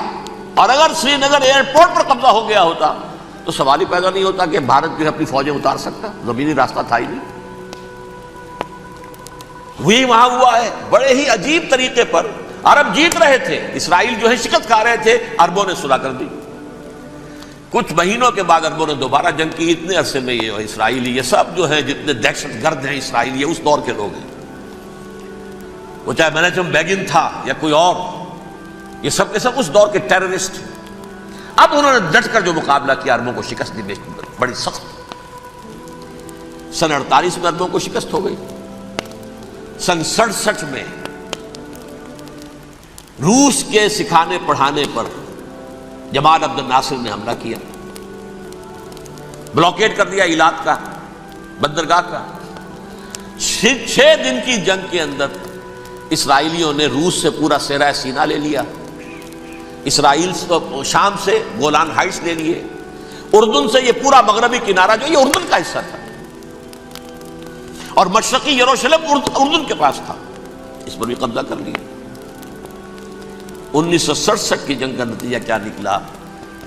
یروشلم پورا کا پورا یہودیوں کے قبضے میں چلا گیا، جو 1948 میں آدھا کر دیا گیا تھا۔ ویسٹرن یروشلم یہ یہودیوں کے پاس، ایسٹرن یروشلم مسلمانوں کے پاس، اور مشرقی یروشلم ہی میں مسجد اقصیٰ ہے اور قبۃ الصخرہ ہے، وہ مسلمانوں کی تحویل میں تھے۔ اردن کا قبضہ مسلمانوں کی تحویل، لیکن اب 67 میں پورا یروشلم ان کے قبضے میں آ گیا۔ پھر بہرحال مصر نے ایک کوشش کی بدلہ لینے کی سن 73 کی جنگ میں، اور اس میں کوئی شک نہیں بڑی شجاعت کا مظاہرہ کیا۔ رمضان وار آف 1973 بارلیو لائن کراس کر لی، جسے وہ سمجھتے تھے کہ کوئی طاقت دنیا کی ہمارے اس دفاعی جو ہے لائن اس کو کراس کر نہیں سکتی۔ لیکن پھر جب امریکہ اپنی پوری طاقت لے کر میدان میں آ گیا ہے تو ظاہر بات ہے کہ مصر کی حیثیت امریکہ کے مقابلے میں کچھ نہیں تھی۔ یہ ہے میں نے جو مختصر سی تاریخ آپ کے سامنے رکھ دی ہے۔ اب جو اصل مسئلہ ہے سمجھیے، سین کیا ہے، منظر کیا ہے۔ یہ پہلو وہ ہیں بہت سے کہ جو شاید بہت سے حضرات کے نگاہوں میں نہ ہوں، باقی تو یہ تاریخ کے واقعات ہیں، اکثر لوگوں کے علم میں ہوں گے۔ یہودیوں میں بھی ایک بڑی شدید اندرونی کشاکش ہے، جیسے مسلمانوں میں کچھ مسلمان وہ ہیں جو نماز روزے کی پابندی کرتے ہیں، دین سے انہیں تعلق ہے، کچھ وہ ہیں جو نہ نماز نہ روزہ نہ کچھ، نام تو ان کے ہیں، محمد حسین ہیں، غلام علی ہیں تو صحیح، سیکولر ذہن ہے، ہے کہ نہیں؟ ایسا ہی ان کے ہاں بھی ہے۔ اصل یہودی جو ہے، عملی یہودی، اس کی شکل آپ نے اگر کبھی دیکھی ہو، اس کے سر کے اوپر اونچا ہیٹ ہوتا ہے کالا، ان کی زلفیں لمبی لمبی ہوتی ہیں، خاص طور پر یہ جو ہے گلپٹی کے بال، یہ قلمیں جو ہیں یہ تو لا کے چھلے بنا کر بڑا خوبصورت سا جو ہے وہ ہار بناتے ہیں، لمبا کالا کوٹ پہنا ہوتا ہے، لمبی داڑھی ہوتی ہے۔ یہی وجہ ہے کہ مسلمانوں میں بھی مصر میں جس کی لمبی داڑھی ہوتی تھی، اب کچھ حالات شاید بدل گئے، وہ سمجھتے تھے یہ یہودی ہے، لیکن لمبی داڑھی یہودی رکھتا تھا، مسلمان نہیں۔ مسلمان تو عرب صرف ٹوکن داڑھی رکھتے ہیں یا شیو کرتے ہیں، یا سعودیوں کی طرح صرف کوئی نشان چھوڑتے ہیں، اللہ اللہ خیر سے۔ لمبی داڑھی شعار جو ہے یہودیوں کا ہے۔ ایک انتہا پر تو یہ ہے، دوسری انتہا پر وہ ہیں جنہیں کسی شے سے غرض نہیں، شراب بھی پیتے ہیں، سب کچھ ہے، سور بھی کھاتے ہیں یہودی، بینکرز ہیں، بڑے بڑے سائنسدان ہیں، سب کچھ ہیں، وہ زیادہ تر جو ہیں سیکولر ذہن کے۔ کچھ بیچ بیچ میں بھی ہیں، جیسے یہ ایریل شیرون ہے، ویسے شیوڈ ہے، داڑھی تو نہیں ہے اس کے، لیکن سر پہ وہ ضرور وہ جو ہے اس کی ٹوپی سی آپ کو رکھی نظر آ جائے گی۔ یہ ہے درمیانی یہودی ہونے کا نشان کہ ایک شعار انہوں نے اپنا جو ہے برقرار رکھا ہوا، وہ ایک ٹوپی چپکی ہوئی سے ہوتی ہے، وہ ٹوپی کیا ہوتی ہے پتہ نہیں، کیسے ٹکی رہتی ہے مجھے نہیں معلوم۔ یہ جو کشمکش ہے اس میں، جو زیادہ رائٹسٹ اور لیفٹسٹ کی کہہ لیجیے، سیکولر اور مذہبی لوگوں کی کشمکش ہے، ان کے درمیان ایک کشاکش جو ہے اس کو سمجھ لیجیے کہ وہ کیا ہے۔ ایک چیز تو ان دونوں کے درمیان قدر مشترک ہے، پوری دنیا کی مالیات پر ہم تسلط کریں گے، قبضہ کریں گے، ڈومینیٹ کریں گے، لوگوں کو ہم بنا کر رکھ دیں گے حیوان، ملٹی نیشنل کمپنیاں ہوں گی، انہی کا راج ہوگا، انہی کی حکومتیں ہوں گی، انڈسٹری انہی کے ہاتھ میں ہوگی، لوگ یا مزدوروں کی حیثیت سے کام کریں گے یا تھوڑے سے مینیجرز ان میں سے بھی ہم لے کر کچھ تنخواہیں ان کو بھی دے دیں گے، باقی سود کے ذریعے سے ملائی ہم کھینچتے رہیں گے، مکھن ہمارے پاس آتا رہے گا۔ ورلڈ ڈومینیشن، اکنامک ڈومینیشن، یہ تو دونوں کے نزدیک متفق علیہ ہے، سیکولر بھی چاہتے ہیں اور جو مذہبی یہودی وہ بھی چاہتے ہیں۔ اس کے بعد ایک اختلاف ہے، مذہبی یہودی یہ کہتا ہے ہمیں گریٹر اسرائیل بنانا ہے، اور گریٹر اسرائیل وہ سارے علاقے ہیں جو ان کی تاریخ میں اسرائیل سلطنت کا حصہ رہے۔ حضرت یوسف کے زمانے میں یہودی جا کر آباد ہوئے مصر میں، جو ڈیلٹا کا علاقہ ہے، زرخیز ترین علاقہ جو ہے، جوشن کا علاقہ، وہ کہتے ہیں وہ ہمارا ہے، کئی سو برس ہمارے ہیں۔ صحرائے سینا ہمارا ہے، اس میں کوہ طور ہے جس پہ حضرت موسیٰ کا ہم کلام ہوئے اللہ سے، تورات ملی، اس میں 40 برس تک ہم بھٹکتے پھرے ہیں۔ صحرائے تی ہے یہ یتیہون فی الارض 40 سنہ۔ پھر فلسطین تو خیر ہماری جدی پشتی جائیداد ہے، جاگیر ہے۔ پھر یہ عرب جو ہے یہ بھی مدینے تک ہمارا ہے، مدینے سمیت ہمارے قبیلے وہاں تھے جہاں سے نکالا مسلمانوں نے۔ پورا عراق ہمارا ہے، پورا شام ہمارا ہے، اور ترکی کا بھی ایک علاقہ ہے ابتدائی مشرقی جنوبی، وہ بھی ہمارا ہے۔ یہ ہے گریٹر اسرائیل کا نقشہ، یہ ہم نے بنانا ہے۔ جبکہ جو سیکولر ذہن کے لوگ کہتے ہیں کیا کرو گے اس کو بنا کے، اس میں جو عرب ہیں وہ تم سے لڑتے رہیں گے، تم انہیں مارو گے وہ تمہیں ماریں گے، اگر تم 10 مارو گے تو ایک تو وہ بھی ماریں گے نا تمہارا، ٹھیک ہے؟ فائدہ کیا ہے؟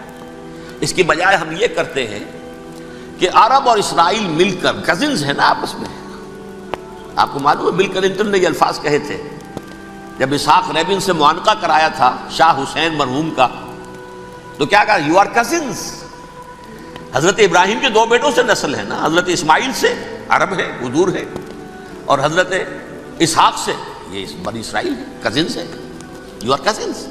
تو ہم کزنز مل کر ایک اکنامک یونٹ بناتے ہیں، جیسے ایشیا پیسیفک ایک یونٹ بن گیا ہے، آسیان ایک یونٹ بن گیا ہے، وغیرہ وغیرہ، پورا یورپ ایک یونٹ بن گیا ہے، ایک کرنسی بن گئی ہے۔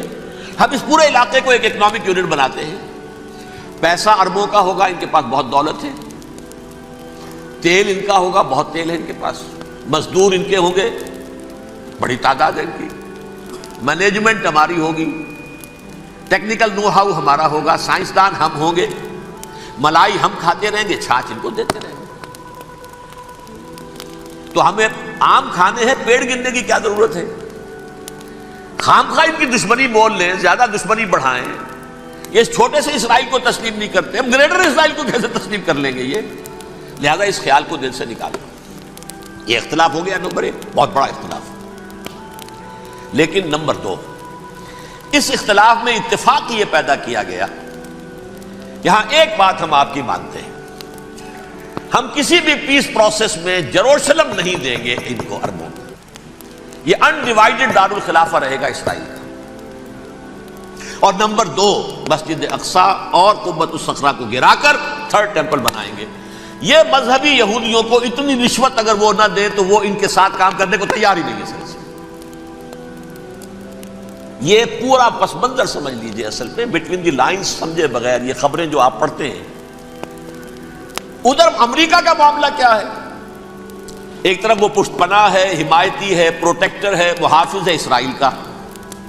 اسرائیل امریکہ ہی کی آؤٹ پوسٹ سمجھ لیجئے، اسی کی ایک ریاست سمجھ لیجئے، لیکن اس کے ساتھ ہی وہ اپنے جو دنیاوی عالمی مصلحتیں ہیں، اتنی بڑی قوم عرب کی جو ہے اسے بھی دشمن تو نہیں بنانا چاہتا، ان میں بھی ماڈریٹس کو چاہتا ہے کہ رہے ماڈریٹس، یہ جو ہماری جیب میں ہے، حسنی مبارک ہو، شاہ فہد ہو، جو ہماری جیب میں ہے، ورنہ یہ کہ وہاں پر اگر زیادہ ریڈیکل لوگ آ گئے تو ہمارا ویسے ہی بیڑا غرق ہوگا۔ لہذا وہ جبر کرتے رہے ان پر کہ صلح کرو کوئی نہ کوئی۔ یہ صلح کے لیے دباؤ امریکہ کا ہے، اسرائیل نہیں چاہتا صلح، دباؤ ہے امریکہ کا۔ اب میں آپ کو یاد دلاتا ہوں، خلیج کی جنگ ختم ہوئی، بش، یہ باپ اس کا جو اب ہے بش، اس کا بڑا بش جو سینئر، اس کی پاپولیرٹی ریشو تو ہے 89% تھی اس وقت امریکہ کے اندر، اس نے اتنی بڑی جنگ فتح کی تھی اور چند امریکی مرے صرف، لیکن اس نے ایک موقف اختیار کیا یہود کے خلاف۔ $10 بلین منظور ہو چکے تھے، اسرائیل کو دیے جانے تھے نئے سیٹلمنٹس بنانے کے لیے اسرائیل میں۔ انہوں نے کہا یہ رقم میں ایشو نہیں کروں گا جب تک پیس پروسیس شروع نہیں کرتے۔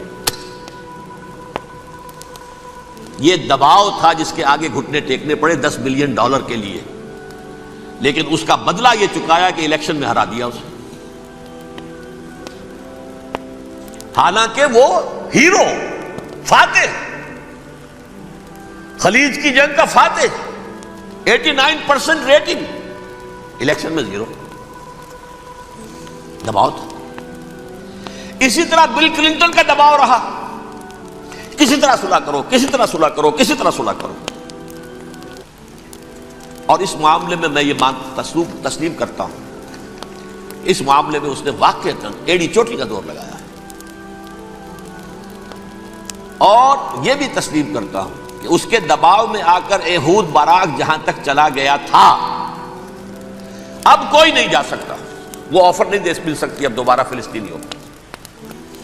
یہ بھی میں بھول گیا آپ کو بتانا، یہ جب پروسیس شروع ہوا ہے جس کا نام تھا لینڈ فار پیس، اصول کیا دیا تھا امریکہ نے کہ دیکھو اسرائیلیوں، یہودیوں، تم نے سن 67 میں جو زمینیں ان سے چھینی تھی، جو علاقے، یہ ان کو واپس کر دو اور ان سے صلح کر لو، یہ سب تمہیں ریکگنائز کر لیں گے، جنگ ختم ہو جائے گی۔ صحرائے سینا دے دو، مصر تم سے صلح کر لے گا، وہ ہو گیا، انور سادات نے صلح کر لی، ریکگنائز کر لیا، صحرائے سینا واپس آ گیا۔ عربوں نے اسے اپنی فولڈ سے نکال دیا، عرب لیگ سے نکال دیا۔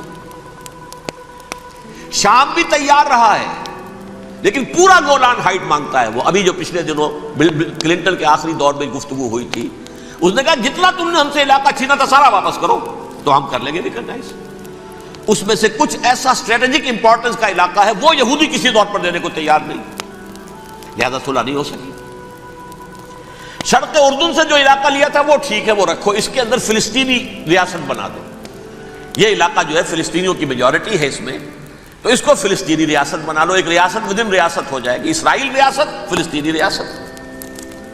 یہ ہیں 3 مین پوائنٹس۔ چوتھی بات پہ آ کر روک دیتے تھے کہ یہ پھر بعد میں سوچیں گے یروشلم کا مستقبل کیا ہوگا، یہ موسٹ سینسٹیو ایشو جو ہے یہ بعد میں سوچیں گے۔ اب جب یہ پیس ٹاک شروع ہوئے تو یاد ہے اسحاق ریبین تھا، اسے کس نے قتل کیا؟ یہودی نوجوان نے۔ یہ تم کیسے دے رہے ہو زمینیں؟ ہمیں تو اور لینی ہے، تم نے صحرائے سینا واپس کر دیا، ہمیں تو جشن کا پورا علاقہ لینا، مصر کا سارا فرٹائل ایریا جو ہے وہ لینا ہے اس سے، تم گولان ہائٹس دے رہے ہمیں پورا شام لینا ہے۔ لہذا تم کیسے کر رہے ہو؟ لینڈ فار پیس، پیس اور نو پیس، نو لینڈ. نبی ہم واپس نہیں کریں گے، ہمیں تو اور لینی.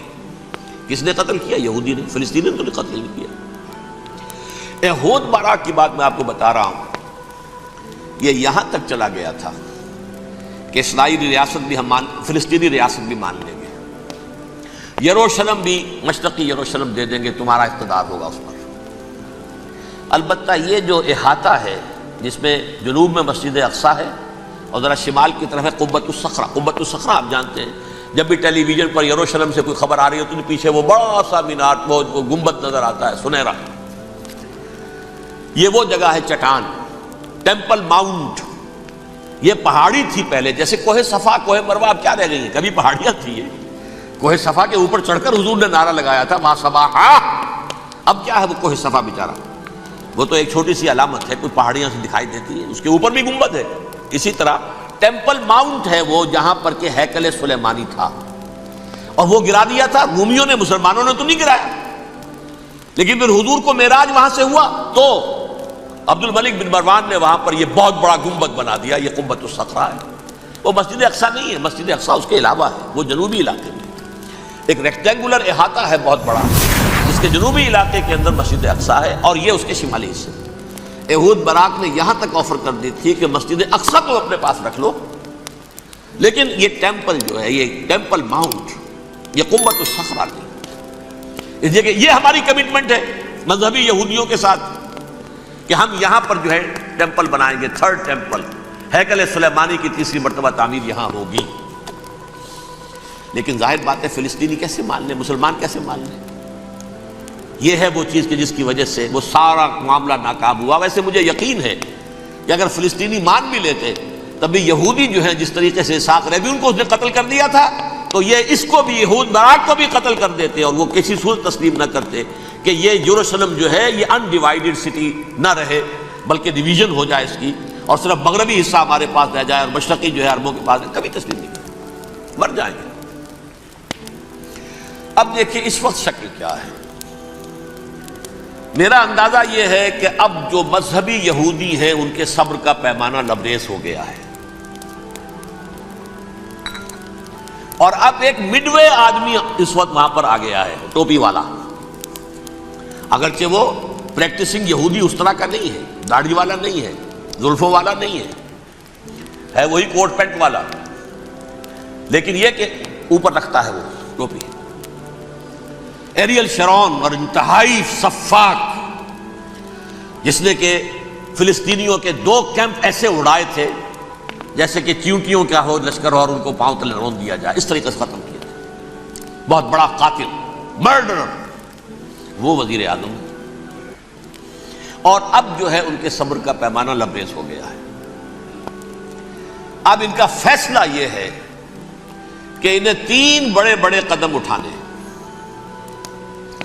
نمبر 1، فلسطینیوں کا خاتمہ، ایتھنک کلینزنگ.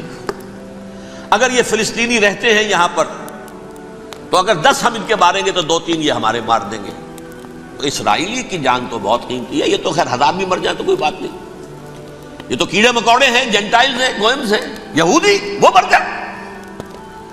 لہذا ان کا ٹنٹا مکاؤ، اب ان کو ختم کرو. وہ اشتہار شاید آپ کے نظروں سے گزرا ہوگا جس میں میں نے یہ الفاظ لکھے ہیں کہ بوسنیا کی ایتھنک کلینزنگ جو ہے ماند پڑ جائے گی. اور جو کچھ ایتھنک کلینزنگ ہوئی تھی 500 برس قبل ہسپانیہ میں، اس کا نقشہ آپ دیکھیں گے دنیا میں. اس وقت کیا ہوا تھا؟ عربوں کو، مسلمانوں کو یا جلا دو، قتل کر دو، یا جہازوں میں ان کو ڈمپ کر ہوئے اور لے جا کر شمالی افریقہ کے ساحل کے اوپر اتار دو اور ڈمپ کر دو.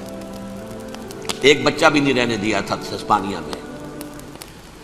1492 میں سقوط غرناطہ ہوا ہے، اور اس کے بعد 10 سال کے اندر اندر ایک ایک بچہ مسلمانوں کا ختم کر دیا. یہ ہے فیصلہ ان کا. اب بہت بڑا قدم وہ اٹھانے پر مجبور ہے. کب تک آپ رہیں گے؟ ہمارے لوگ مارتے ہیں، 16 نوجوان ہمارے مار دیے. لیکن آج گھر تھا، اس میں ایک چلا گیا فلسطینی، بم اپنے جسم سے باندھ کر وہاں اڑا دیا، خود بھی اڑ گیا، 16 ان کے نوجوان اڑ گئے. لہذا یہ چیز ان کے لیے ناقابل برداشت ہے.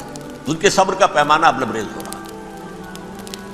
نمبر 2 انہیں بہرحال اب یہ کرنا ہے کہ مسجد اقصیٰ کو گرائیں، قبۃ الصخرہ کو گرائیں اور ٹیمپل بنائیں۔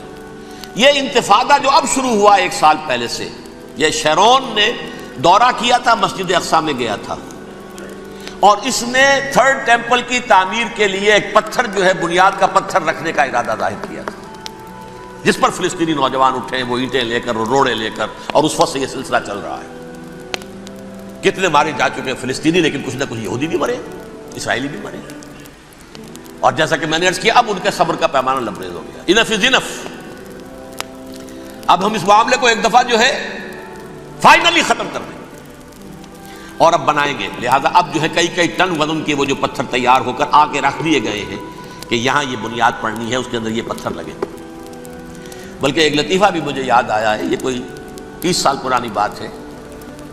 اس قبۃ الصخرہ کی مرمت ہوئی تھی، تو اس کے اوپر جو یہ سونے کی پتری چڑھی ہوئی ہے، یہ شاہ حسین اردن والے جو ہے، ظاہر بات ہے تھا بھی انہی کے تسلط میں، یہ انہی کی تولیت میں تھا سن 67 سے پہلے، اس زمانے کی بات میں کر رہا ہوں۔ تو انہوں نے پتہ نہیں 30 من تھا یا 30 ٹن تھا سونا جو ڈونیٹ کیا تھا اس کے اوپر یہ پتری چڑھانے کے لیے، جو بہت بڑا گنبد نظر آتا ہے پورے کے پورے ماحول کے اوپر چھایا ہوا۔ اس وقت یہودی اخباروں نے لکھا تھا بہت اچھا ہے، یہ سونا ہمارے کام آئے گا جب ہم اپنا ہیکل تعمیر کریں گے۔ کہاں جائے گا سونا؟ سونا یہی رہے گا نا، جب ہم گرائیں گے ہمیں وہ سونا مل جائے گا۔ اب وہ اس پر آ گئے، مزید دیر نہیں کر سکتے۔ تو آپ نوٹ کیجئے، number 1 ethnic cleansing of Palestinians in Israel. Number 2 demolition of the Aqsa mosque and the Qubbat al-Sakhra. Number 3 امریکہ کو الٹیمیٹم، تم اب اپنے ٹانگ درمیان میں مت لڑاؤ، اور اس کے لیے دھمکی، اگر تم نے ہمارے معاملے میں رکاوٹ ڈالی تمہاری اینٹ سے اینٹ بجا دیں گے۔ نیتن یاہو نے یہ کہا تھا میں واشنگٹن میں آگ لگا دوں گا۔ یہ انہوں نے امریکہ میں عظیم ترین دہشت گردی کر کے امریکہ کی ایڈمنسٹریشن کو، انتظامیہ کو یہ دھمکی دے دی ہے کہ باز آ جاؤ۔ چنانچہ میں یہ بات کہہ کے پرسوں جمعے میں اپنی مسجد دارالسلام سے نکلا، شام کو، اسی شام کو میں نے ایریل شیرون کی تقریر سن لی T V per. It is not acceptable. Don't appease the Arabs at our expense. We are not going to become Czechoslovakia. We have to depend on ourselves only and rely on ourselves only. کیا مطلب ہے اس کا؟ کس کو سنا رہا ہے؟ امریکہ بہادر، ہم تمہارے محتاج نہیں ہیں، ہم تمہارے ٹکڑے اڑا دیں گے، تیسرے کر دیں گے تمہارے، تم بیچ میں آؤ تو صحیح، ہم اور دیکھ لو ایک نشانی ہم تمہیں دکھا دیتے ہیں۔ مجھے 100% یقین ہے یہ پورا ہسٹوریکل پروسیس، اور جس جگہ یہ پہنچ گیا ہے، جس کریٹیکل پوائنٹ تک یہ پہنچ چکا ہے، یہ جو بھی حملہ ہوا ہے ورلڈ ٹریڈ سینٹر پر اور پینٹاگون پر، یہ اسرائیل کا کام ہے۔ اسرائیل سے کم تر کسی ادارے کے لیے ممکن ہی نہیں، اس لیے کہ اسرائیل کے ایجنٹ امریکہ کے پورے نظام کے اندر جو ہے گھسے ہوئے موجود ہیں، ہر جگہ موجود ہیں۔ جیسے سرطان کا پھوڑا ہوتا ہے پورے جسم میں وہ اپنی جڑیں جما لیتا ہے، ایسا ہے پوری ایڈمنسٹریشن، پوری اکانومی، تمام ذرائع ابلاغ، پرنٹڈ میٹر ہو یا یہ کہ الیکٹرانک میڈیا، سب ان کے قبضے میں، ڈیفنس کا سارا معاملہ ان کے قبضے میں ہے۔ کوئی اور طاقت یہ کر ہی نہیں سکتی۔ امریکہ، اس کے سیکیورٹی کے معاملات تہ در تہ، دائرہ اندر دائرہ، اس دائرے تک 100 میل تک کوئی جہاز آ جائے گا اگر کہیں جو کہ ان آئیڈینٹیفائی ہو تو یہ ہو جائے گا، اس سے آگے آگے تو یہ ہو جائے گا، اس سے آگے، اور وہ آ رہا ہے، چلا آ رہا ہے، پینٹاگون پر آ گیا ہے، اور 1 گھنٹے بعد آیا ہے۔ پہلی سٹرائک جو ہوئی ہے ورلڈ ٹریڈ سینٹر، اس کے 1 گھنٹے کے بعد پینٹاگون پر آ گیا۔ پینٹاگون وہ تو یوں سمجھیے ان کی مملکت کا حساس ترین دفاع کا مرکز، اور اس کا 1/3 حصہ جلا کے راکھ کر دیا انہوں نے۔ یہ دھمکی دی ہے، لیکن اس سے ان کے پیش نظر مقاصد کیا تھے؟ 3۔ اس دہشت گردی کے 3 مقاصد۔ فوراً اس کا رخ موڑ دینا اسامہ اور اس کی القاعدہ کی طرف. امریکہ غصے میں لال بھبوکا ہو کر فوراً اقدام کرے، اور ایک طرف تو اسامہ اور ان کے ساتھ طالبان کا ٹنٹا مقابلہ، اور دوسری طرف چونکہ پاکستان الائی ہے اور پاکستان کے عوام جو ہیں وہ طالبان کے ہمدرد ہیں، وہ اگر اٹھے تو ان کا بھی بیڑا کرتا ہے. ایک تیر سے دو شکار تو ادھر ہو جائیں جو مستقبل میں انہیں خطرہ ہے. 1967 کی جنگ کے بعد جبکہ انہوں نے فتح کا جشن منایا تھا یہودیوں نے، تو انہوں نے پیرس میں جو ایک جشن منایا ہے وہاں بن گوریون کی تقریر یہ تھی، ہمیں کسی عرب ملک سے کوئی خطرہ نہیں، کوئی اندیشہ نہیں، ہمیں اندیشہ اگر ہے تو صرف پاکستان سے. یہ ہے وہ بات جو میں نے کہی تھی. نقطہ کیا ہے؟ یہ سائملٹینیسلی کیوں وجود میں آئے ہیں یہ دو ملک؟ مشیت ایس میں پاکستان کا رول یہ ہے.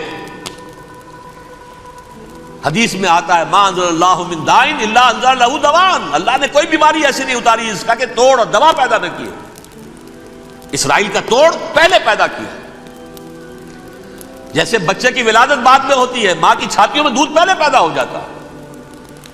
یہ اللہ کی فطرت ہے، اللہ کا طریقہ ہے. خطرہ انہیں ہے تو ہم سے ہے، اگر کوئی خطر مجھ کو تو اس امت سے ہے. اس کی خاکستر میں ہے اب تک شرار آرزو. یہاں کے عوام، حکومت تو ٹھیک ہے ہماری جیب میں آ گئی، عوام کے اندر ہے، یہ بھڑک سکتی ہے چنگاری. یہی وجہ ہے بار بار ان کا کہ ہم زیادہ دباؤ نہیں ڈالنا چاہتے پاکستان پر. ہمارا بہت بڑا الائی ہے، ہم بہت پیسے بھی دے دیں گے، یہ بھی کر دیں گے، وہ بھی کر دیں گے، لیکن ہم زیادہ دباؤ نہیں ڈالنا چاہتے، ڈی اسٹیبلائز نہ ہو جائے، یہاں کے عوام کہیں کھڑے نہ ہو جائے. لہذا حملہ یہاں سے نہیں، وہ ازبکستان سے کرانے کی باتیں ہو رہی ہیں. اندر خانے پوری سپورٹ ہے، لیکن یہ کم سے کم ظاہر نہیں ہونے دیں گے کہ کیا کچھ ہو رہا ہے، تاکہ یہاں کے عوام کے اندر وہ چنگاری جو ہے اس بارود کے اندر پڑ گئی تو یہ شاید ڈی اسٹیبلائز ہو جائے. لیکن ڈی اسٹیبلائز ہونے میں جہاں اس کا خطرہ ہے کہ پرویز مشرف کی حکومت ختم ہو جائے، وہاں اس کا بھی خطرہ ہے کہ پاکستان ختم ہو جائے. ڈی اسٹیبلائز ہونے کا مطلب کیا ہے؟ بھارت کو واک اوور دے سکتے، جاؤ اب گھس جاؤ، پولیس ایکشن کرو، یہاں اب امن نہیں رہا ہے، ہم امن قائم کرنے آ جائیں. یا یونائٹڈ نیشنز کی فوج K4 آ جائے یہاں پر امن قائم کرنے کے لیے، اور ہماری جو ایٹمی صلاحیت ہے وہ تو ویسے ہی برباد ہو جائے. ایک چیز تو ان کے پیش نظر یہ تھی، اس میں تو اللہ تعالیٰ نے کچھ تھوڑی سی عافیت پیدا کر دی. ان کا خیال تھا کہ غصے میں آگ ببوکا ہو کر امریکہ جو ہے بھوکے شیر کی طرح ٹوٹ پڑے گا بس. لیکن وہاں وہ اپنے باپ کی طرح کولیشن بنانے کی فکر ہو گئی اسے. کولیشن بنتے بنتے تو وقت لگتا ہے، بستی بسنا کھیل نہیں، بستے بستے بستی ہے. دل کا اجڑنا سہل صحیح، بسنا سہل نہیں ظالم، بستی بسنا کھیل نہیں، بستے بستے بستی. کولیشن بناتے بناتے نیٹو بھی پھدکنے لگا تھا کہ ہمارے پاس انہوں نے کچھ ثبوت دیے ہی نہیں ابھی تک. کوئی کسی نے کچھ اور کہا، سعودی عرب نے بھی کہہ دیا ہمارے اڈوں سے آپ جہاز اڑا کر حملہ نہیں کریں گے وغیرہ وغیرہ. اس چکر میں ایک تو وقت نکل گیا، اور دوسرے فوراً ہی ان پر آیا ہو گیا یہ تو ہمارے ساتھ کیا ہی اسرائیل نے ہے.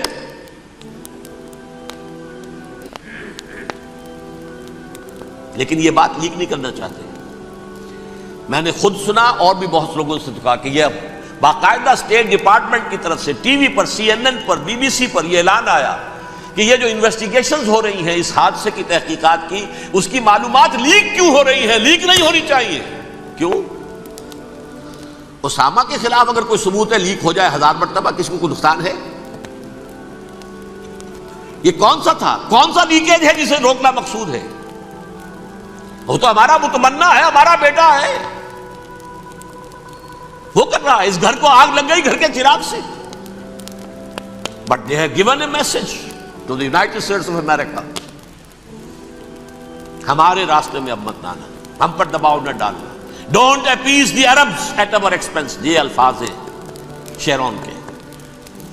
ان کی خوشامد، ان کو خوش کرنا، ان کو پسند کرنا، ان کو راضی کرنا ہماری کوشش پر. جیسے سلوواکیہ کے اوپر قبضہ جو ہے جرمنی کا ہٹلر کا تسلیم کر کے تم نے اس کو بڑھاوا دے دیا تھا اس وقت، ایسے ہی تم چاہتے ہو ہمیں بھی سلوواکیہ بنا دینا، ہم نہیں بنے گے. یہ ہے اصل میں صورتحال. جیسا کہ میں نے عرض کیا، افغانستان پر اب یہ جیسے کھسیانی بلی ہوتی ہے کھمبا نوشتی، کریں گے تو صحیح حملہ. لیکن اتنی تیاری پوری دنیا کے اندر کر کے کچھ نہ کچھ تو کریں گے، کچھ نہ کچھ تو کارکردگی دکھائیں گے۔ اصل میں وہ زور شور اب ان میں نہیں ہے افغانستان کے بارے میں، بلکہ تاریخ میں ایک مرتبہ پھر وہی بات ہو گئی ہے، کلما اوقدوا نارا للحرب اطفاها اللہ، اللہ تعالیٰ نے کم سے کم اس کی تندی کو کم کر دیا، اس آگ کی بھڑک اور تندی جو ہے وہ انشاءاللہ کم ہو جائے۔ البتہ افغانستان میں کیا ہوگا یہ میں نہیں کہہ سکتا۔ ان ادری قریب بعید ما توعدون، جیسے کہ قرآن مجید میں حضور سے کہلوایا گیا، میں یہ نہیں جانتا جس چیز کا وعدہ تم سے کیا جا رہا ہے وہ قریب ہے یا دور ہے، میں نہیں جانتا۔ وَإِنْ أَدْرِي لَعَلَّهُ فِتْنَةٌ لَكُمْ وَمَتَاعٌ إِلَىٰ حِينٍ، میں نہیں جانتا، ہو سکتا ہے ابھی اللہ تعالیٰ تمہیں کوئی مہلت دے اور کچھ وقت کے لیے تمہاری رسی دراز کر دے اور ابھی عذاب کو ٹال دے۔ جب حضور سے یہ کہلوایا جا رہا ہے ان ادری، یہاں تک بھی کہلوا دیا گیا وَمَا أَدْرِي مَا يُفْعَلُ بِي وَمَا بِكُمْ، مجھے نہیں معلوم میرے ساتھ کیا کیا جائے گا، تمہارے ساتھ کیا کیا جائے گا۔ تو بہرحال کون دعوے سے کہہ سکتا ہے کہ یہ ہوگا؟ تباہی بھی آ سکتی ہے، کوئی بڑا سیٹ بیک بھی آ سکتا ہے، اپس اینڈ ڈاؤنز ہوتے ہیں۔ احیاء اسلام کا پروسیس چل رہا ہے، لیکن احیاء پروسیس میں حضور کے زمانے میں بھی غزوہ بدر میں ایک دفعہ گراف جو ہے چلا گیا تھا آسمان پر، تو غزوہ احد میں وہ بہت نیچے بھی تو آ گیا تھا، مسلمانوں کے حوصلے پست بھی ہو گئے تھے نا۔ وَلَا تَهِنُوا وَلَا تَحْزَنُوا وَأَنْتُمُ الْأَعْلَوْنَ إِن كُنتُم مُؤْمِنِينَ، یہ تشفی دینی پڑی تھی نا، گھبراؤ نہیں، ڈرو نہیں۔ إِن يَمْسَسْكُمْ قَرْحٌ فَقَدْ مَسَّ الْقَوْمَ قَرْحٌ مِثْلُهُ، اگر تمہیں کوئی چرکا لگا ہے تو تمہارے دشمنوں کو اس سے بڑا چرکا لگ چکا ایک سال پہلے، انہوں تو ہمت نہیں چھوڑی، ایک سال کے بعد دوبارہ ہو گئے حملہ آور تم پر، تم کیوں دل چھوڑتے ہو؟ تو کچھ سیٹ بیک آ سکتا اور یہ بھی ہو سکتا ہے، اور اللہ کرے کہ ہو جائے، کوئی واقعہ فیل بھی پیدا ہو سکتا ہے دوبارہ۔ اللہ تعالیٰ چڑیوں کے ذریعے سے اور ان کی چونچوں اور ان کے پنجوں کی کنکریوں کے ذریعے سے ہاتھی والوں کو برباد کر سکتا ہے۔ الم تر کیف فعل ربک باصحاب الفیل الم یجعل کیدہم فی تضلیل وارسل علیہم طیرا ابابیل ترمیہم بحجارۃ من سجیل فجعلہم کعصف مأکول، کھایا ہوا بھوسا جگالی کر کے جب نکلتا ہے جیسے ہوتے ہیں، ایسا پورا لشکر کر دیا گیا۔ اللہ تعالیٰ کر سکتا ہے، کوئی اس کے لیے مشکل نہیں۔ وہ علی کل شیء قدیر، اسے ہر شے کی قدرت حاصل ہے۔ لیکن اصل بات جو ہے میں آپ کو بتانا چاہتا ہوں، یہ ہے سائیڈ ایشو، اصل ایشو ہے فلسطین کا جو شروع ہونے والا ہے، بھٹی دہکے گی وہاں۔ ظاہر بات ہے کہ اگر کوئی بہت بڑا اقدام ہو جاتا ہے فلسطینیوں کے خلاف، اور اگر واقعتاً مسجد اقصی اور قبۃ الصخرہ گرا دیے جاتے ہیں، جو طوفان اٹھے گا عالم عرب میں، یہ حسنی مبارک ہوں یا شاہ خالد ہوں یا کوئی اور ہو، یہ نہیں روک سکتے اس طوفان کو۔ نوجوان خون اٹھے گا، غیرت اور جو بھی حمیت ہے۔ مسلمان ان پڑھ سے ان پڑھ اور بالکل بے دین، وہ بھی مسجد کی حرمت پر کٹ مرنے کو تیار ہو جاتا ہے۔ مسجد تو بنا دی شب بھر میں ایمان کی حرارت والوں نے، من اپنا پرانا پاپی ہے، برسوں میں نماز ہی بن نہ سکتا۔ وہ چاہے کانپور کی مسجد تھی مسلمانوں نے جانے دی ہے، چاہے وہ شہید گنج کی مسجد تھی مسلمانوں نے جانے دی ہے، چاہے نماز نہ پڑھتے ہو، لیکن یہ جو حرمت ہے اور یہ جو حمیت اور یہ غیرت ہے، اس سے جو طوفان اٹھے گا یہ ہوگا اس ملحمۃ العظمی، اس کی طرف پیش رفت ہو رہی۔ کتاب الملاحم سے احادیث کے حوالے سے کہ جن جنگوں کا حوالہ دیا حضور نے، پیشن گوئی کی ہے، اس کا نقطہ آغاز تھا خلیج کی جنگ۔ صدام حسین نے اسے کہا تھا یہ مدر آف وارز ہے، ام المحارب، یہ ایک جنگ نہیں ہے۔ اس کا نقشہ بھی حدیث میں موجود ہے، پیشن گوئی موجود تھی، اس وقت بھی ہم نے شائع کی تھی۔ لیکن اس میں جو جنگ اب ہونے والی وہ الملحمۃ العظمی۔ ملحمہ کسے کہتے ہیں؟ لحم گوشت کو کہتے ہیں، اور قصائی کی دکان کو عربی میں ملحم کہتے ہیں، جہاں گوشت کے ٹکڑے کیے جاتے ہیں۔ آج کل مشینوں سے ہوتے ہیں، اب جو ہے وہ ہاتھ سے چھریوں سے نہیں ہوتے، لیکن ٹکڑے ہو رہے ہوتے ہیں، جسموں کے چیتھڑے اڑ رہے ہوتے ہیں۔ ملحمہ، یہی لفظ استعمال کیا تھا حضرت سعد ابن عبادہ نے رضی اللہ تعالی عنہ یوم فتح بٹکا۔ ان کے دل میں تھا کہ اب ہم انتقام لیں گے ان عربوں سے، ان قریش سے۔ الیوم یوم الملحمہ، الیوم یوم الملحمہ، یہ کہتے ہوئے جا رہے تھے۔ ایک خاص کیفیت. آج ہے گوشت کے ٹکڑے اڑانے کا دن. حضور سے کہا کسی نے جا کر کے ساتھ تو یہ کہہ رہے ہیں الیوم یوم الملحمہ، الیوم یوم الملحمہ. حضور نے فرمایا نہیں، ان سے کہو جا کر الیوم یوم المرحمہ، الیوم یوم المرحمہ، آج رحمت کا دن ہے، آج تو میں ان سب کو معاف کروں گا. لا تثریب علیکم اليوم، میں تم سے وہی بات کہہ رہا ہوں جو میرے بھائی یوسف نے کہی تھی اپنے بھائیوں سے، اذهبوا فانتم الطلقاء، جاؤ تم سب کے سب آزاد. وہ ملحمہ ہے جس کو کہ حضور نے حضرت معاذ بن جبل رضی اللہ تعالیٰ عنہ، اس کی روایت ہے، اس میں سے جو ابو داؤد میں روایت آئی ہے اس میں الملحمۃ العظمی، عظمی مؤنث ہے اعظم کا. آپ کہتے ہیں جنگ عظیم اول، جنگ عظیم دوم، عظیم کا باپ ہو گیا اعظم، سب سے بڑا، اور اس کا مؤنث ہے سب سے بڑی، عظمی. الملحمۃ العظمی، سب سے بڑی لڑائی. میرے نزدیک یہ وار کے معنی میں نہیں ہے، بیٹل کے معنی میں. انگریزی میں یہ دو لفظ علیحدہ ہیں، وار، بیٹل. وار سالوں کو محیط ہوتی ہے، بیٹل کسی ایک خاص جگہ پر جو لڑائی ہوتی ہے اس کو کہتے ہیں. حضور کے اور قریش کے درمیان 6 سالہ وار تھی، جنگ تھی. لیکن battles, battle of Uhud, battle of Badr, یہ بیٹلز تھی، لڑائیاں تھیں. تو عظیم ترین جنگ شاید اس اعتبار سے نہ ہو جیسے کہ ورلڈ وار 1 اور ورلڈ وار 2، یعنی اس کی وسعت کا اتنا معاملہ نہیں اور طوالت کا نہیں، لیکن جو لڑائی جو ہے بیٹل ہونی ہے، جس کو کہ یہ لوگ، یا چونکہ میں نے کہا تھا شروع میں کہ سرما ہے میری آنکھ کا خاک حجاز و ہول قدس. نیو ٹیسٹمنٹ کی آخری کتاب ہے the book of revelation, revelation of saint John. اس میں آرمگڈون کہا گیا ہے اسے. ہر مجدون، یہ عبرانی لفظ ہے، ہر کہتے ہیں اونچی جگہ کو، سطح مرتفع. مجدون میگیڈو، میگیڈو ایک وادی ہے، مرتفع، وادی مرتفع. یہ ہے واقع لبنان، اسرائیل اور شام کے درمیان جو ٹکڑا، جو ٹرائنگل بنتی ہے، یہ ہے، یہاں پر بڑی جنگ لڑی جائے گی. اور یہ جنگ صلیب ہوگی جو کہا ہے بش نے، جنگ صلیب. سیکنڈ ملینیم شروع ہوئی تھی تو پہلی صلیبی جنگ ہوئی تھی، تھرڈ ملینیم شروع ہوا ہے، یہ سیکنڈ صلیبی جنگ ہے، یہ کروس. ڈاکٹر اسرار احمد کی اور ویڈیوز دیکھنے کے لیے رہنمائے نیک وے کو سبسکرائب کریں. شکریہ.